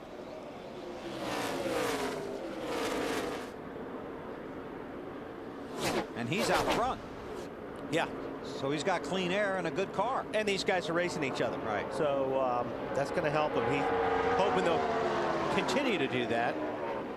But he's got a long way to come around. I mean, obviously, he's looking for a yellow. Again, the ticker at the top of the screen. Green cars are in the chase. Yellow are on the bubble. Red are locked out. When the checkered flag falls at Richmond next Saturday night, we'll know the drivers that will be eligible for the 2006 Nextel Cup Championship. Looking for Jeff Gordon. There he is, right next to Mark Martin. Trying to squeeze it down low. Mark drifting up in front of Casey Mears.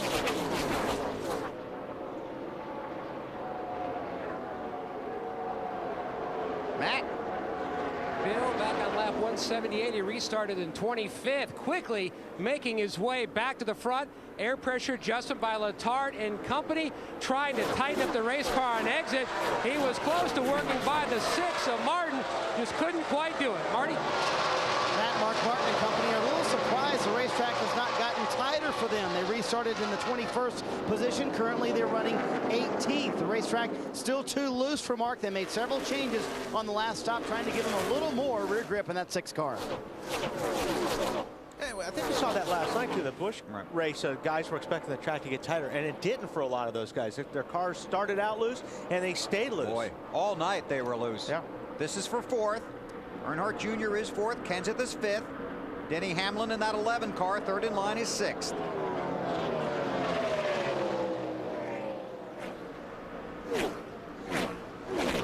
And right in front of them, Scott Riggs, who in that 10 car with a 2-tire stop. There's Riggs.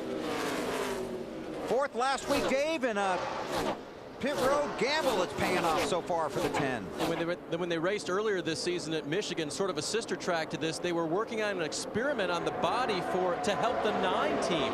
It didn't work, so they didn't use it on the 9. And when they came here, they brought a car they really, really liked as far as the shape of the body, what they thought it would do in the clean air. It's run great tonight. And as you mentioned, a 2-tire stop to give him even more track position on the last stop. Got him out of traffic, was 19th when the caution came out. Now Scott Riggs runs 3rd behind Kyle Busch and Casey Kane.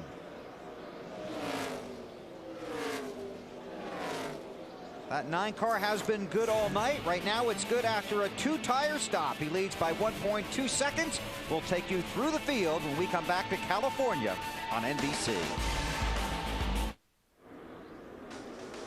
The caution has just come out here at California for debris on the racetrack. Casey Kane is the race leader. The fun continues next weekend on TNT. When we go to Richmond, we'll have Bud Pole qualifying on Friday night, followed by the NASCAR Busch Series race. Our coverage begins at 6 o'clock Eastern time. And then the NASCAR Nextel Cup Series in the Chevy Rock and Roll 400. Coverage Saturday night begins at 7 o'clock Eastern time with the Bank of America countdown to green. The caution out here at California in the Sony HD 500.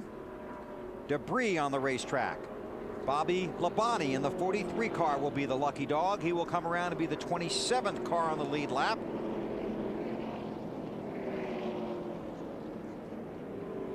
And let's see, Mark Martin is 17th. Jeff Gordon has worked his way to 19th.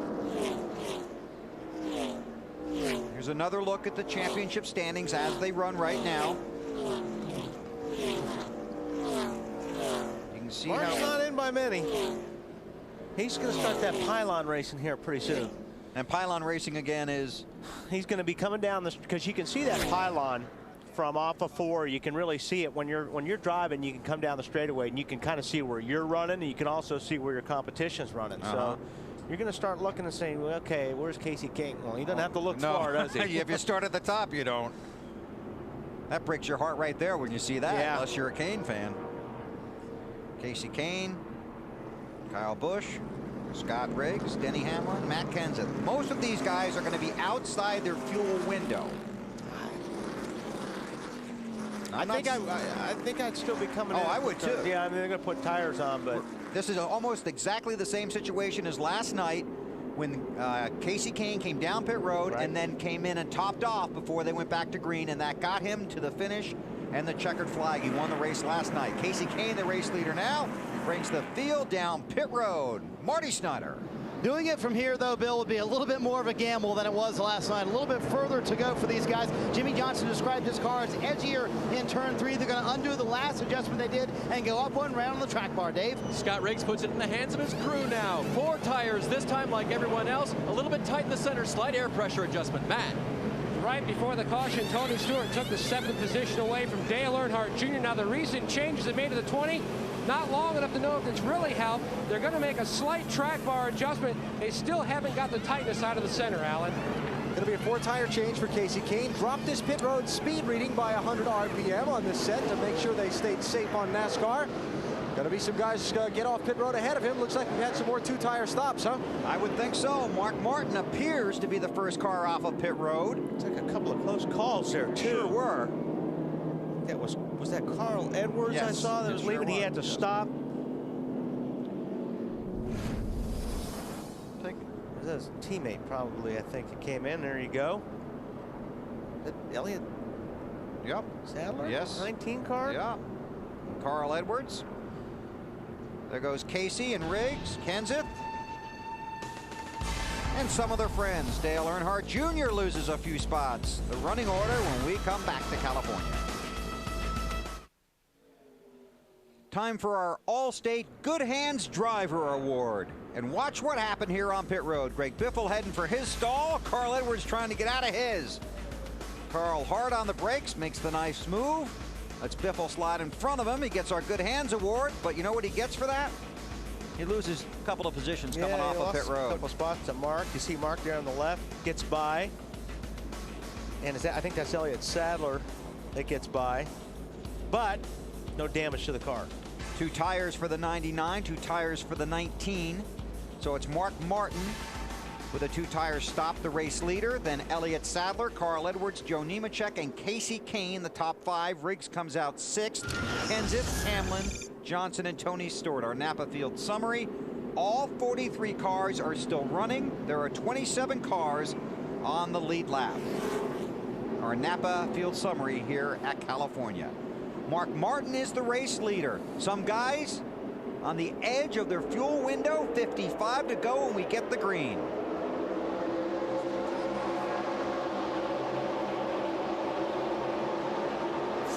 Yeah, definitely some guys are going to try to make it all the way if it stays green. Casey Mears topped off. Marcus. Man, Marcus trying to get down on that low side. And man, Newman was down there. I don't know what was going on, but boy, Elliott Sadler took advantage of that. He's on his way. That might get Mark fired up a little bit. Yeah, I don't know if Mark knew the 12 was down there or not, because he was trying to go to the low line, and he was almost leaning his left rear on Newman's right front fender. That could have been big. Yes. There were a few fast cars coming in a hurry behind him, weren't there? That's Terry Labonte in the 44 car on the inside. He's 1 lap down. More on Mark Martin from Marty. Well, let's talk about those 2 tires and why they decided to take them. Remember, they had the problem with the right front fender earlier, Bill. Got mired back in traffic. The car has not been as good as it was early in the race. Pat Tryson said, you know what? Take the 2 tires here, see what happens, see if we can get our track position back. Obviously, the car extremely loose for Mark right now, hard to hang on to. And for Elliott Sadler, they've gotten better all night long. He said 2 tires, why not? We were looking at top 20 at best earlier tonight. Casey Kane under Mark, and that's 4 tires against 2 right there. And it's just, you know, what we talked about earlier too, Bill. I mean, we really haven't heard much about Elliott Sadler all night. Now he's clicking off the fastest lap. It's so important to be out front in that clean air. He was fastest that lap by a bunch. And all those cars that are off the lead lap mix in with the lead lap cars, and that makes it that much tougher to get back to the front. So Mark's 2-tire strategy working for now, at least. Yeah, it might be pretty good for him. Don't forget, you got Jeff Gordon back there. He's in 17th spot right now in the middle of all that traffic. Well, earlier this race, Mark was out of the top 10 in the championship standings, was 11th. Right now, he's 5th with 52 to go. Just want to make sure we get it in. The Casey Mears did come back in and top off in that 42 car. And we heard from pit road their plan is to go the distance. They're going to need a few caution flag laps to help them, though, I would think. We'll see. There's Jeff Gordon, 17th.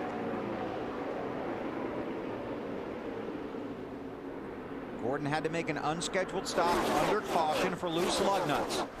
Restarted 25th. Still trying to work his way back up front. Gordon had led 42 laps tonight. Dale Earnhardt Jr. in that pack of traffic there. 13th, Matt. Bill, just like the 24, he's mired back in traffic now. Junior, remember on the previous stop, they took 2 tires. The car just did not react well to 2 tires. You see him work the outside the car. Now on 4 tires, Junior felt like they'd gone 3 or 4 more laps. The car was really starting to come to life. It's a 31 Rockets on the bottom. But the one thing that Junior's got going for him, Matt, is that he's running higher, or he's got that high line down, and nobody else is really running up there. Where guys like Jeff Gordon are running where there's 30 other guys running. Right. So the one thing about Junior, he may be able to pass a lot of cars because he's one of the few guys running that really high line.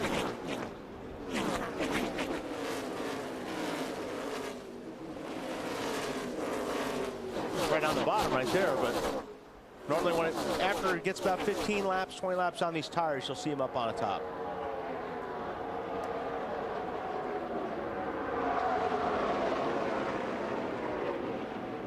Junior right now 10th in the championship standings.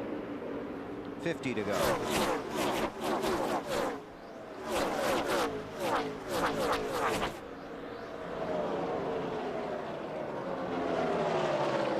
Elliott Sadler with a 1.1 second lead over Casey Kane. Snyder?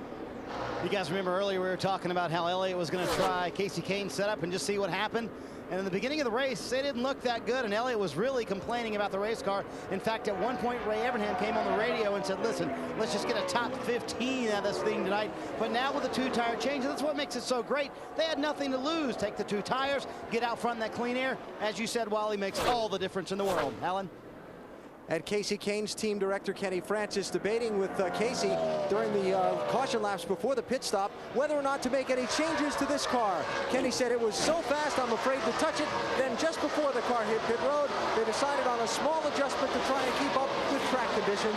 Casey now running in the 2nd position after getting shuffled back a little bit from the other guys who got 2-tire stops a minute ago. And he has clinched the 5 bonus points for leading the most laps, so 5 bonus points for Casey Kane.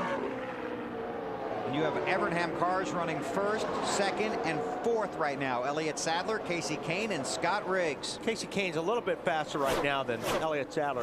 I would pretty much look at him taking the lead here in the next 5 or 6 laps easily. Yeah, or sooner. With those 4 tires, he's pulling up on the 19 in a hurry.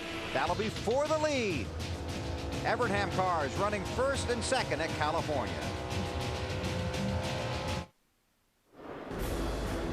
The NFL on NBC. The NFL kickoff special this Thursday night. Miami Dolphins and the Pittsburgh Steelers. Dante Culpepper coming back from having those 3 torn knee ligaments last October in that game against the Panthers. Leads the Dolphins against the Steelers. Ben Roethlisberger, the Steelers quarterback, with that emergency appendectomy earlier today. So Charlie Batch at the controls.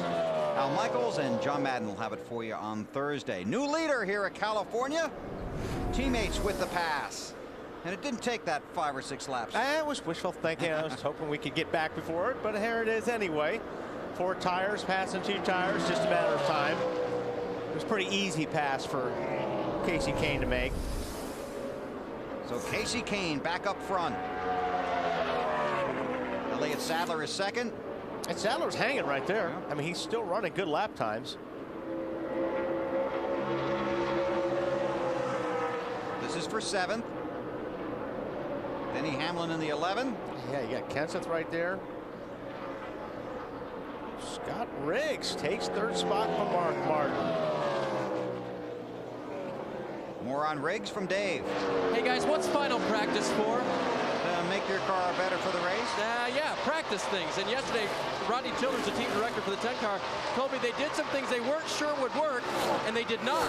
And Scott said, I'm glad you tried them then, because if that was during the race, I'd have cussed you. That's what they say in North Carolina if you get really mad. But Scott Riggs knows what works on the car. Rodney Childers does. They've made minor adjustments, got that track position with a 2-tire stop, and are racing their way to the front with their teammates. Dave, I'm just glad you didn't say what happy hour is for.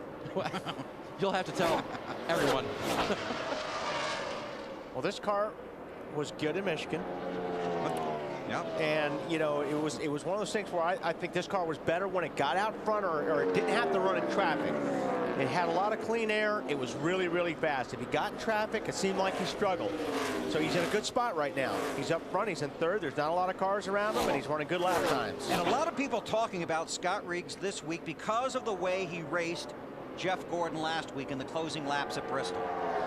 He stayed behind him. He was patient up until the very last second when it was time to get around him. Then Riggs got around him. We saw those guys talking it over on pit road after the race. But a lot of people, you know, really got introduced to Scott Riggs last week, and they liked what they saw. Yeah, Scott did a great job last week at Bristol. He had a faster car than Jeff Gordon. And I don't know if there was been many veterans that would have waited that long or not put the bumper to Gordon. But you know what? Scott did a good job. Got a great finish. Those guys really have turned that team around. I mean, they obviously had a rough start this year. Missing the Daytona 500. Exactly. So done a good job turning that team around. On board with Jeff Burton. Whoa! What happened there? Boy, that was a saving your life there. Just in the middle, loose off. I think so. And he's out of breath when he said it. So, Alan. Yeah, Jeff Burton called in a few laps ago, Bill, and thought he might have had a flat tire. That was at lap number 208. So the crew got up on the wall and got ready. He's hanging on. I guess he's decided he doesn't have a flat, but I think he's also decided he doesn't like this car's handling very much.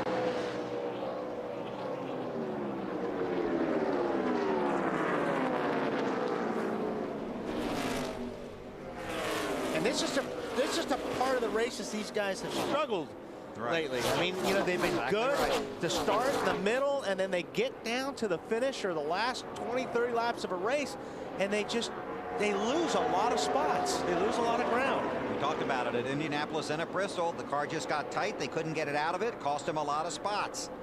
Dale Earnhardt Jr.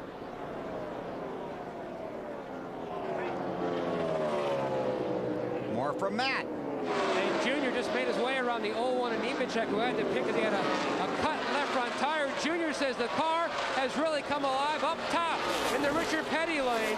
Steve Beal, his spotter, cheering him on, trying to work his way back up to the front. He's got the 20 right ahead, trying to reel him in to pick up another spot. And right behind him is that 24 car. And who was fastest last lap? I thought that 24 car was that last lap, and you know, he's gotten through the traffic, and like I said, it seems to have had some issues there earlier in the year with that, but they've got their car working right now, and he did get through traffic. He's in the 11th spot right now. Matt, you got something on Jeff? Well, the biggest thing, Bill, they just haven't panicked over the past month and a half when they've had bad runs. They had some great days, sure, but they have had some struggles as well. This team slowly working their way back up the front, currently in the 11th position, trying to bounce back when they had to hit pit road for missing a couple lugs. Jeff Gordon missed the chase a year ago, trying to race his way into it tonight. But everybody is chasing Casey Kane. Leads his teammate Elliott Sadler by 1.8. His other teammate Scott Riggs runs third. Evernham 1-2-3 at California. Here's one you don't want to miss. Next Saturday, 3:30 Eastern Time, Penn State at Notre Dame. Number 19 against number 2. Penn State with a big win yesterday, and Notre Dame with some gutsy play calling by Coach Charlie Weiss and some excellent execution on the field. Got their win on the road, come from behind. Penn State and the Irish next Saturday, NBC. Casey Kane, the race leader. Let's go through the field in the Sony HD 500. Here's Alan Bestwick. Yeah, if you haven't been with us all night, Bill, let me tell you about Casey Kane's night. He started 9th, he raced his way up to the lead. Then from the lead, he got a pit road speeding penalty that knocked him back to 24th at lap 156. Got from up to 12th on the track under green, up to 2nd on a right side tire only stop, shuffled back to 5th by other guys getting right side tires, raced his way back to the lead. Woo, my notepad's busy, Marty. Alan, has been much less eventful for his teammate Elliott Sadler. They ran about 20th for most of the night. The car would not handle, extremely loose. The sun went down, the car got better. They took on 2 tires, have made it to the front. They're about 3 laps short on fuel, though. That's the only problem, Dave. And that's what we're going to be watching with everybody. The 17 restarted 7th all the way up to 3rd now. That car has come alive in the nighttime. They've saved the best for last tonight. As far as the 10 car, he got slowed up by the 44. The lap car of Terry Labonte got very tight behind his race car. By the time Matt Kenseth caught him, that's when they got a wave by, but it was too late. Kenseth went by the 10, Matt. And Dale Earnhardt Jr. just told his crew chief, Tony Eury Jr. says this car is just turning so well in the center of the corner and is great on exit, and it shows on the stopwatch as the car turning great laps, moving his way to the front, currently 5th, AB. Denny Hamlin looked like he had the car to beat in this race. He led most of the time from lap 30 to lap 78, but the car, since falling back into the traffic, has not been able to get back to the front, though Hamlin's still looking for what would be his 6th straight top 10 finish. Kyle Busch lost some track position on the last set of pit stops. We showed you the Carl Edwards-Greg Biffle tangle on pit road. It left Biffle's car hanging out in the pit space in front of Kyle Busch's. It blocked him in. He lost some spots getting off pit road. He was back to 11th after the stops, Matt. Fuel's still a question for just about everybody. If you can see the 24, Jeff Gordon, one of the fastest cars on the racetrack, rebounding from their miscue on pit road. Probably one of the top 3 cars speed-wise on the racetrack right now, Marty. Mark Martin started 38th tonight, Matt. He blasted his way up to the top 5. Then they damaged the right front fender, and he spent most of the night running about 20th. 2 tires on the last stop, though, and they're back in the top 10 and back in the chase for the championship, Matt. 2 tires on the last stop for the 99 of Carl Edwards. Got him the track position, but then slowly has begun to fade. Back in the 10th position, about 5 laps short of making it on fuel. Tight in 1 and 2, loose down in 3 and 4. Snyder? Jimmy Johnson said earlier this week, I want to challenge the 17 team and the RCR teams in these final 2 weeks going into the chase for the championship. We need to build momentum. Currently, Johnson in 11th with a tight race car. Matt? Tony Stewart's fallen out of the top 10, currently in the 12th spot. The entry still loose, the exit still loose, but they just cannot get a handle on the center of the corner, slowly beginning to fade. After having a loose race car all night, Kevin Harvick's car finally went to the tight side. They made an adjustment last time, restarted 12th, but really haven't gained any. In fact, have lost a position and should be between 4 and 5 laps short on fuel. Alan? Tell you about Greg Biffle's night. He bounced off the wall, damaged the body earlier, then cut down a tire at lap 172. He got back on the lead lap. He's picked his way back up to 14th, but he says his car's just kind of sliding around, Dave. The 41 car, Reed Sorensen, well, he's driven past 8 cars since the restart, and he topped off with fuel. He'll be better than anybody else, Alan. Well, Jeff Burton, after thinking he had a flat tire, back at lap number 204, still riding it out. You see he's back in 16th position. Burton fighting to hang on to a place in the top 10 in the chase for the Nextel Cup. We're going to see a lot of gas and goes. Yeah, we saw that in this race 1 year ago, almost the same scenario, and then it ended under green-white checkers. Yep. Casey Kane, the race leader, 25 to go at the California Speedway. You're watching NASCAR on NBC. Casey Kane continues to lead at the California Speedway. 229 laps are complete. He leads by 6.8 seconds over his teammate Elliott Sadler. Dale Earnhardt Jr., the man on the move, just turned the fastest lap. He's in 3rd. Then it's Matt Kenseth and Jeff Gordon in 5th. And we just watched Gordon and his old buddy Scott Riggs race around here for a couple of laps. Yep, they're duking it out. Now, Jeff Gordon is up to 5th spot. Earnhardt is closing in on Elliott Sadler for 2nd spot. In fact, here it is right here. this will be the pass for second yes, spot. Yes, it would be. Running that high groove. Yeah, got his groove back. And like I said, that's really good for him that worked that groove, because like I said, nobody else has been running that groove. So if everybody else is running in the middle of the bottom, he's running where everybody isn't. Greg Biffle on pit road. They had topped off under the last caution, but as Alan had talked about, his car not handling very well. AB? Yeah, going to take a gamble here. They weren't going anywhere on the track, so they're going to come in, a quick chassis adjustment, and 2 tires for Greg Biffle. See if the fresh tires help them gain some time on the other guys that are going to be out there running on older tires after their splash and dash for fuel. Yeah, we're in a situation where most of these guys, basically just about everybody's going to have to do a splash and go. Marty? Wow, we got tires changed. Yeah, and what the 16 and 48 teams are trying to do while they're trying to force everybody else's hand by pitting early, taking on 2 tires. Jimmy Johnson's car too tight, pound in the right rear. They're also up on the track bar, and they were 9 laps short, so they had nothing to lose. Short pit here. Now they'll force other cars to pit with them.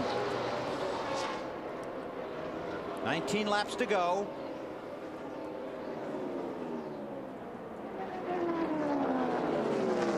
There's your race leader, Casey Kane. Take our final green flag commercial break and come back and take you to the checkers at California. Casey Kane is the race leader here at California. 15 laps to go. He leads by 6 seconds over Dale Earnhardt Jr. Then it's Elliott Sadler, Jeff Gordon, and Denny Hamlin. Now, I would think he'd just come in for a couple of seconds worth of fuel in order to make it to the finish. You don't need much. Matt Kenseth came, and Robbie Reiser called for 2 right side tires. They had a problem with the right front, took a long time, and that cost Kenseth a lot of position.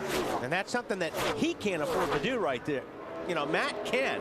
Right, because he's already locked into the chase. Right, but Casey Kane can't, so I'd be real interested to see if these guys take on rights or just fuel. I would think just gas. Right now, Casey Kane 11th in the championship standings, 39 points out of 10th. The top 10 drivers make the chase. Casey Kane is the race leader. Kane has led 127 of the 236 laps tonight. Won here last night. Matt Kenseth swept Bristol last weekend. Kane trying to sweep California. Kevin Harvick on pit road. Another guy trying to lock up his spot on the chase. He could do it by finishing 3rd or better tonight. Dave, what's his strategy? Loose in the corner, tight off. They're going to put 2 right side tires on. This is considered early enough to take advantage of the new rubber, Wally. I think that's why guys are doing it like the 17 car, because now they're running and trying to run faster laps, and the guys who will start late not take on any rubber and run slower laps. I see what you're saying, Dave, but I just don't. I mean, you're losing an extra 5 or 6 seconds on the racetrack by putting those tires on. But more importantly, you can make a mistake. Right, which the 17 bunch appeared to do. Matt Kenseth is scored in 22nd. First car off the lead lap. Right behind him, Jimmy Johnson. Alan, here comes the 9. Yeah, here's where all the pressure is on the driver now, Bill. Get down to the speed limit before that commitment line there. Don't speed down pit road despite your excitement at trying to win the race. Get smoothly to a stop in your stall. Then the pressure transfers to the crew. They're going to make a right side tire change on this 9 car. Then the pressure back to the driver. Get smoothly out of the pit stop. Get up to speed. Don't speed. And get back up onto the track as quickly as you can on those fresh right side tires. So far, so smooth for Casey Kane. He's into his pit stall. Right side tires and fuel. They're telling him to go when the jack drops from the tires, not to wait on the fuel. Tire changers around the front of the car. And to Matt. And it's a fuel-only stop for Jeff Gordon. He only needed about 3.5 to 4 seconds of fuel. No tires for the 24. AB. Right side tires for Kyle Busch. Down and away. We'll see Denny Hamlin in this lap. Look for him to take fuel only. Matt. And the 8 of Dale Earnhardt Jr. on his way down to his pit stall. They have tires on the wall. Possibly just fuel only, though, for the 8. The 20 is Stewart. Right side tires only. They are going to go tires on the Dale Earnhardt Jr. Slid in his pit box. Fortunately, did not slide through it. The car is at an angle. Gloves are on. He's finally away, Marty. Mark Martin Martin has already left pit road. He was struggling with those tires that were on the car, so he wanted 2 fresh right side tires and the fuel to make it all the way to the end. No chassis changes. 7.3 seconds on the stop for Kane, 8.7 on the stop for Earnhardt, 4.9 seconds on the stop for Gordon. Carl Edwards makes his way onto pit road. 11 laps to go. Edwards gives up the lead to come down pit road. Matt? Bill Carl was one of those drivers that took the 2 right side tires for the gamble on his way down to his pit box, the sign waving up and down. Let's see if he too goes for the tires. They were going back for fuel only for Edwards. Just a quick splash. He's away. Just before we went back to green under the caution, Clint Boyer, Reed Sorensen, Casey Mears among the drivers that topped off. Hearing that Sorensen plans to stay out. We heard that Mears plans to go to the finish. There's Sorensen. Dave Burns.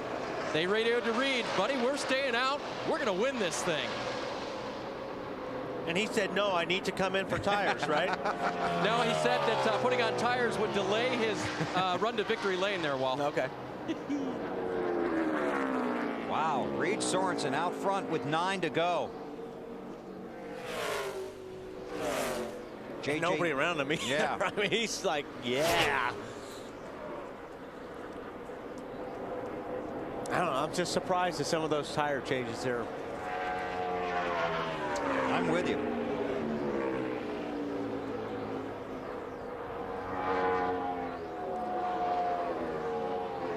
Reed Sorensen looking for his first NASCAR Nextel Cup Series win.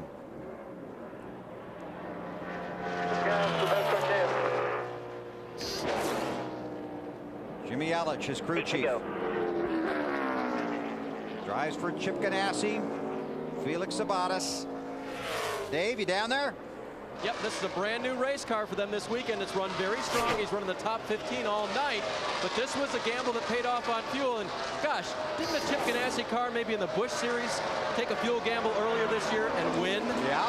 It was a 42 of Casey Mears. Yep, I was at Chicago. Yeah, Chicagoland. Thought you were fading out on us there, Dave, but glad you're still there.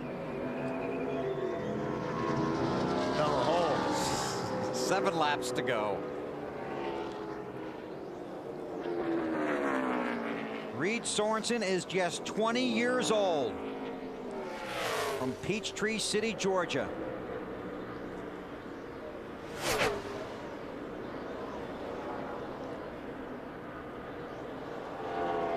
Sorensen leads. An update on Casey Kane in 4th from Allen.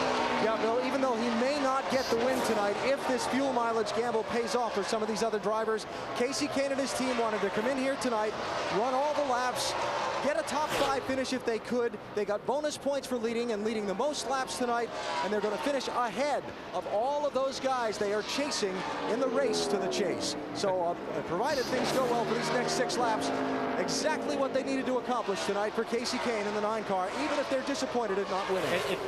It is a great finish for them, but they're going to lose this race like they won it last night. Right, but they may not. I think these guys, it's going to be a lot closer for these guys. You think so? Yeah, than it was for him last night. Right now it's Sorensen, J.J. Yaley, and Clint Boyer running the top 3. Kane is 4th, 9.8 seconds behind Sorensen. Yeah, but he's only a second and a half behind second place Yaley. Right. So he's, Kane will probably pass Boyer and Yaley, who's the 2nd and 3rd spot. And then Reed Sorensen, if he does run out of gas, then Kane's right there. What are they saying, Dave, on the 18? Dave? We've lost it. He did fall on that hole. All right, so there we got J.J. Yaley there in the 18 car in 2nd place. Casey Kane now takes over 3rd spot from Clint Boyer.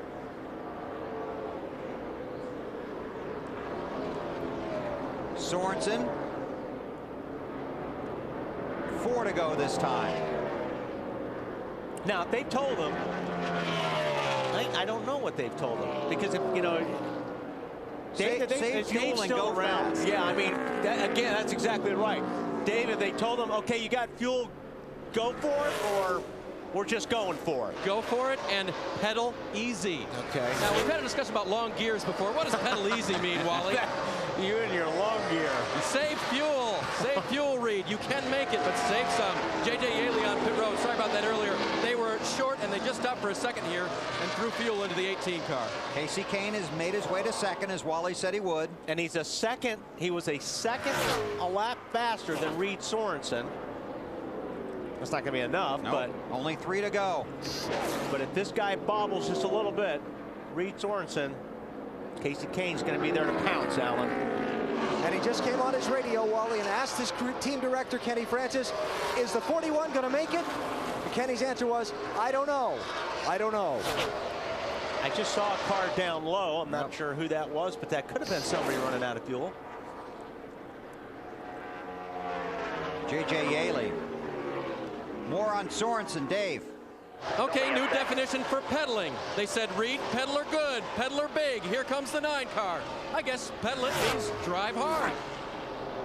Well, you may as well, because you're not coming in. Sadler, still got 6 seconds, 2 more to go. So obviously they made a decision. They're going to run out or they're going to win this thing trying. So See if it'll pick up. Don't worry about that long gear is what I'm saying, Dave. Reed Sorensen, just 1 top 5, 5 top 10s he's out of gas. this year. He's out of gas. It's out of gas, Jimmy. And watch Casey Kane come roaring by in that red car. They gambled and lost. Casey Kane to the lead, and will come to the white flag this time.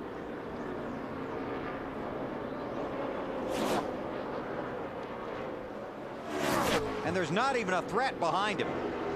And they did what they talked about earlier in the race, or earlier today. Just go out and win the race. Let everybody else do whatever they got to do. This is what these guys need to do to even have a shot at making the chase. Won 4 of the first 15 races this year, but has struggled since. Tonight, he has led 129 laps of this 250-lap race. This is the final lap. Casey Kane came in here 11th in the championship standings, and as Wally said, he's going to beat everybody and put himself in position to make the chase next week at Richmond. Earnhardt goes to second. Casey Kane comes off of turn 4. He won last night in the Busch race. Casey Kane sweeps at California.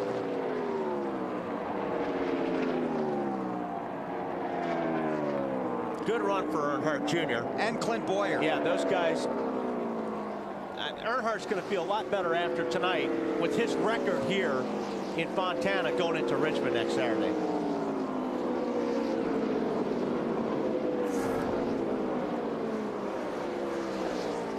Well, those guys worked hard. See, Dale Jarrett wound up with the top 10 spot. He was another car that topped off. Unofficially, Kane 11th in the championship standings right now. 27 points out of 10. No driver clinched tonight. But Matt Kenseth has assumed the championship lead by 16 points over Jimmy Johnson. To pit road, and here is Matt Yoakum. Every win is special, but every win is important. As they put Kenny Francis, Big Tank Probus. Kenny, can you describe how important this win is for this team tonight? That's the biggest win of the year so far. You know, we got to race our way into this thing, and tell you what, the guys did a great job. Casey did an awesome job driving tonight. Just unbelievable. I don't know what to think. I don't know what to think. That's great.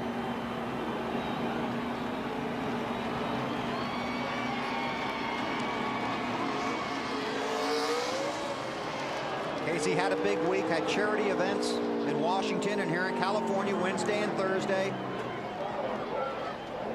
Came here and won the Busch race last night and celebrates his win tonight here at California. His 5th of the season after winning 4 times in the first 15 races.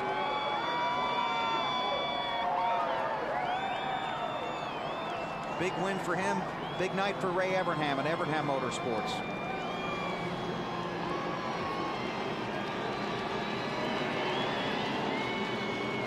Casey Kane, one of the popular young stars in the NASCAR Nextel Cup Series, 26 years old.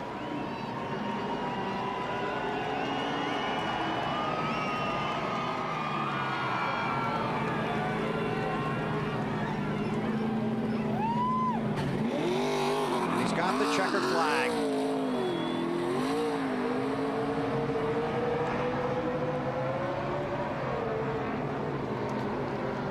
His 6th career victory. You know where he got his first NASCAR Nextel Cup win? I believe that was at Richmond, Bill. It certainly was. And that's where we'll be next weekend. Pretty exciting.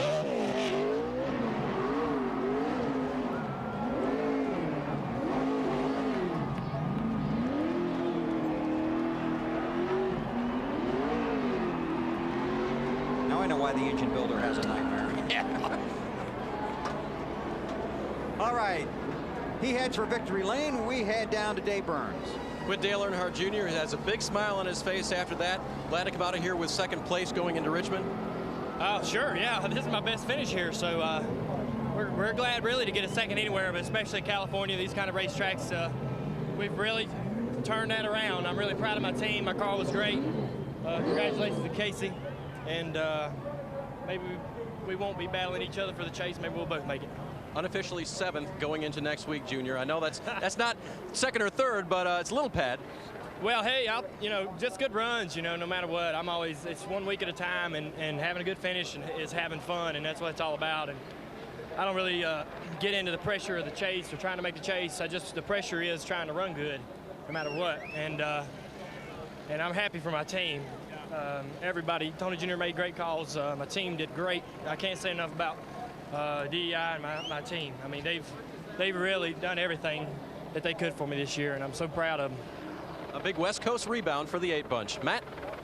And Jeff Gordon unofficially will leave Fontana 4th in the championship standings. Jeff, what a drive from 25th all the way back up to 5th.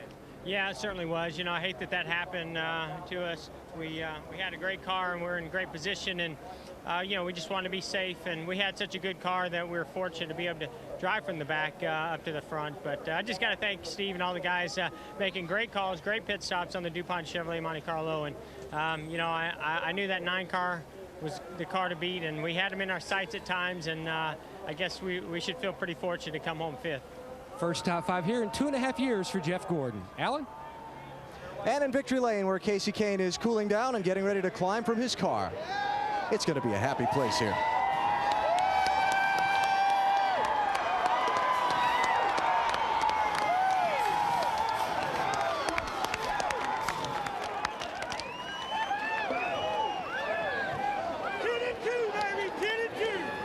Any question what this win means to this team, I think, was just answered. Congratulations. Could you have imagined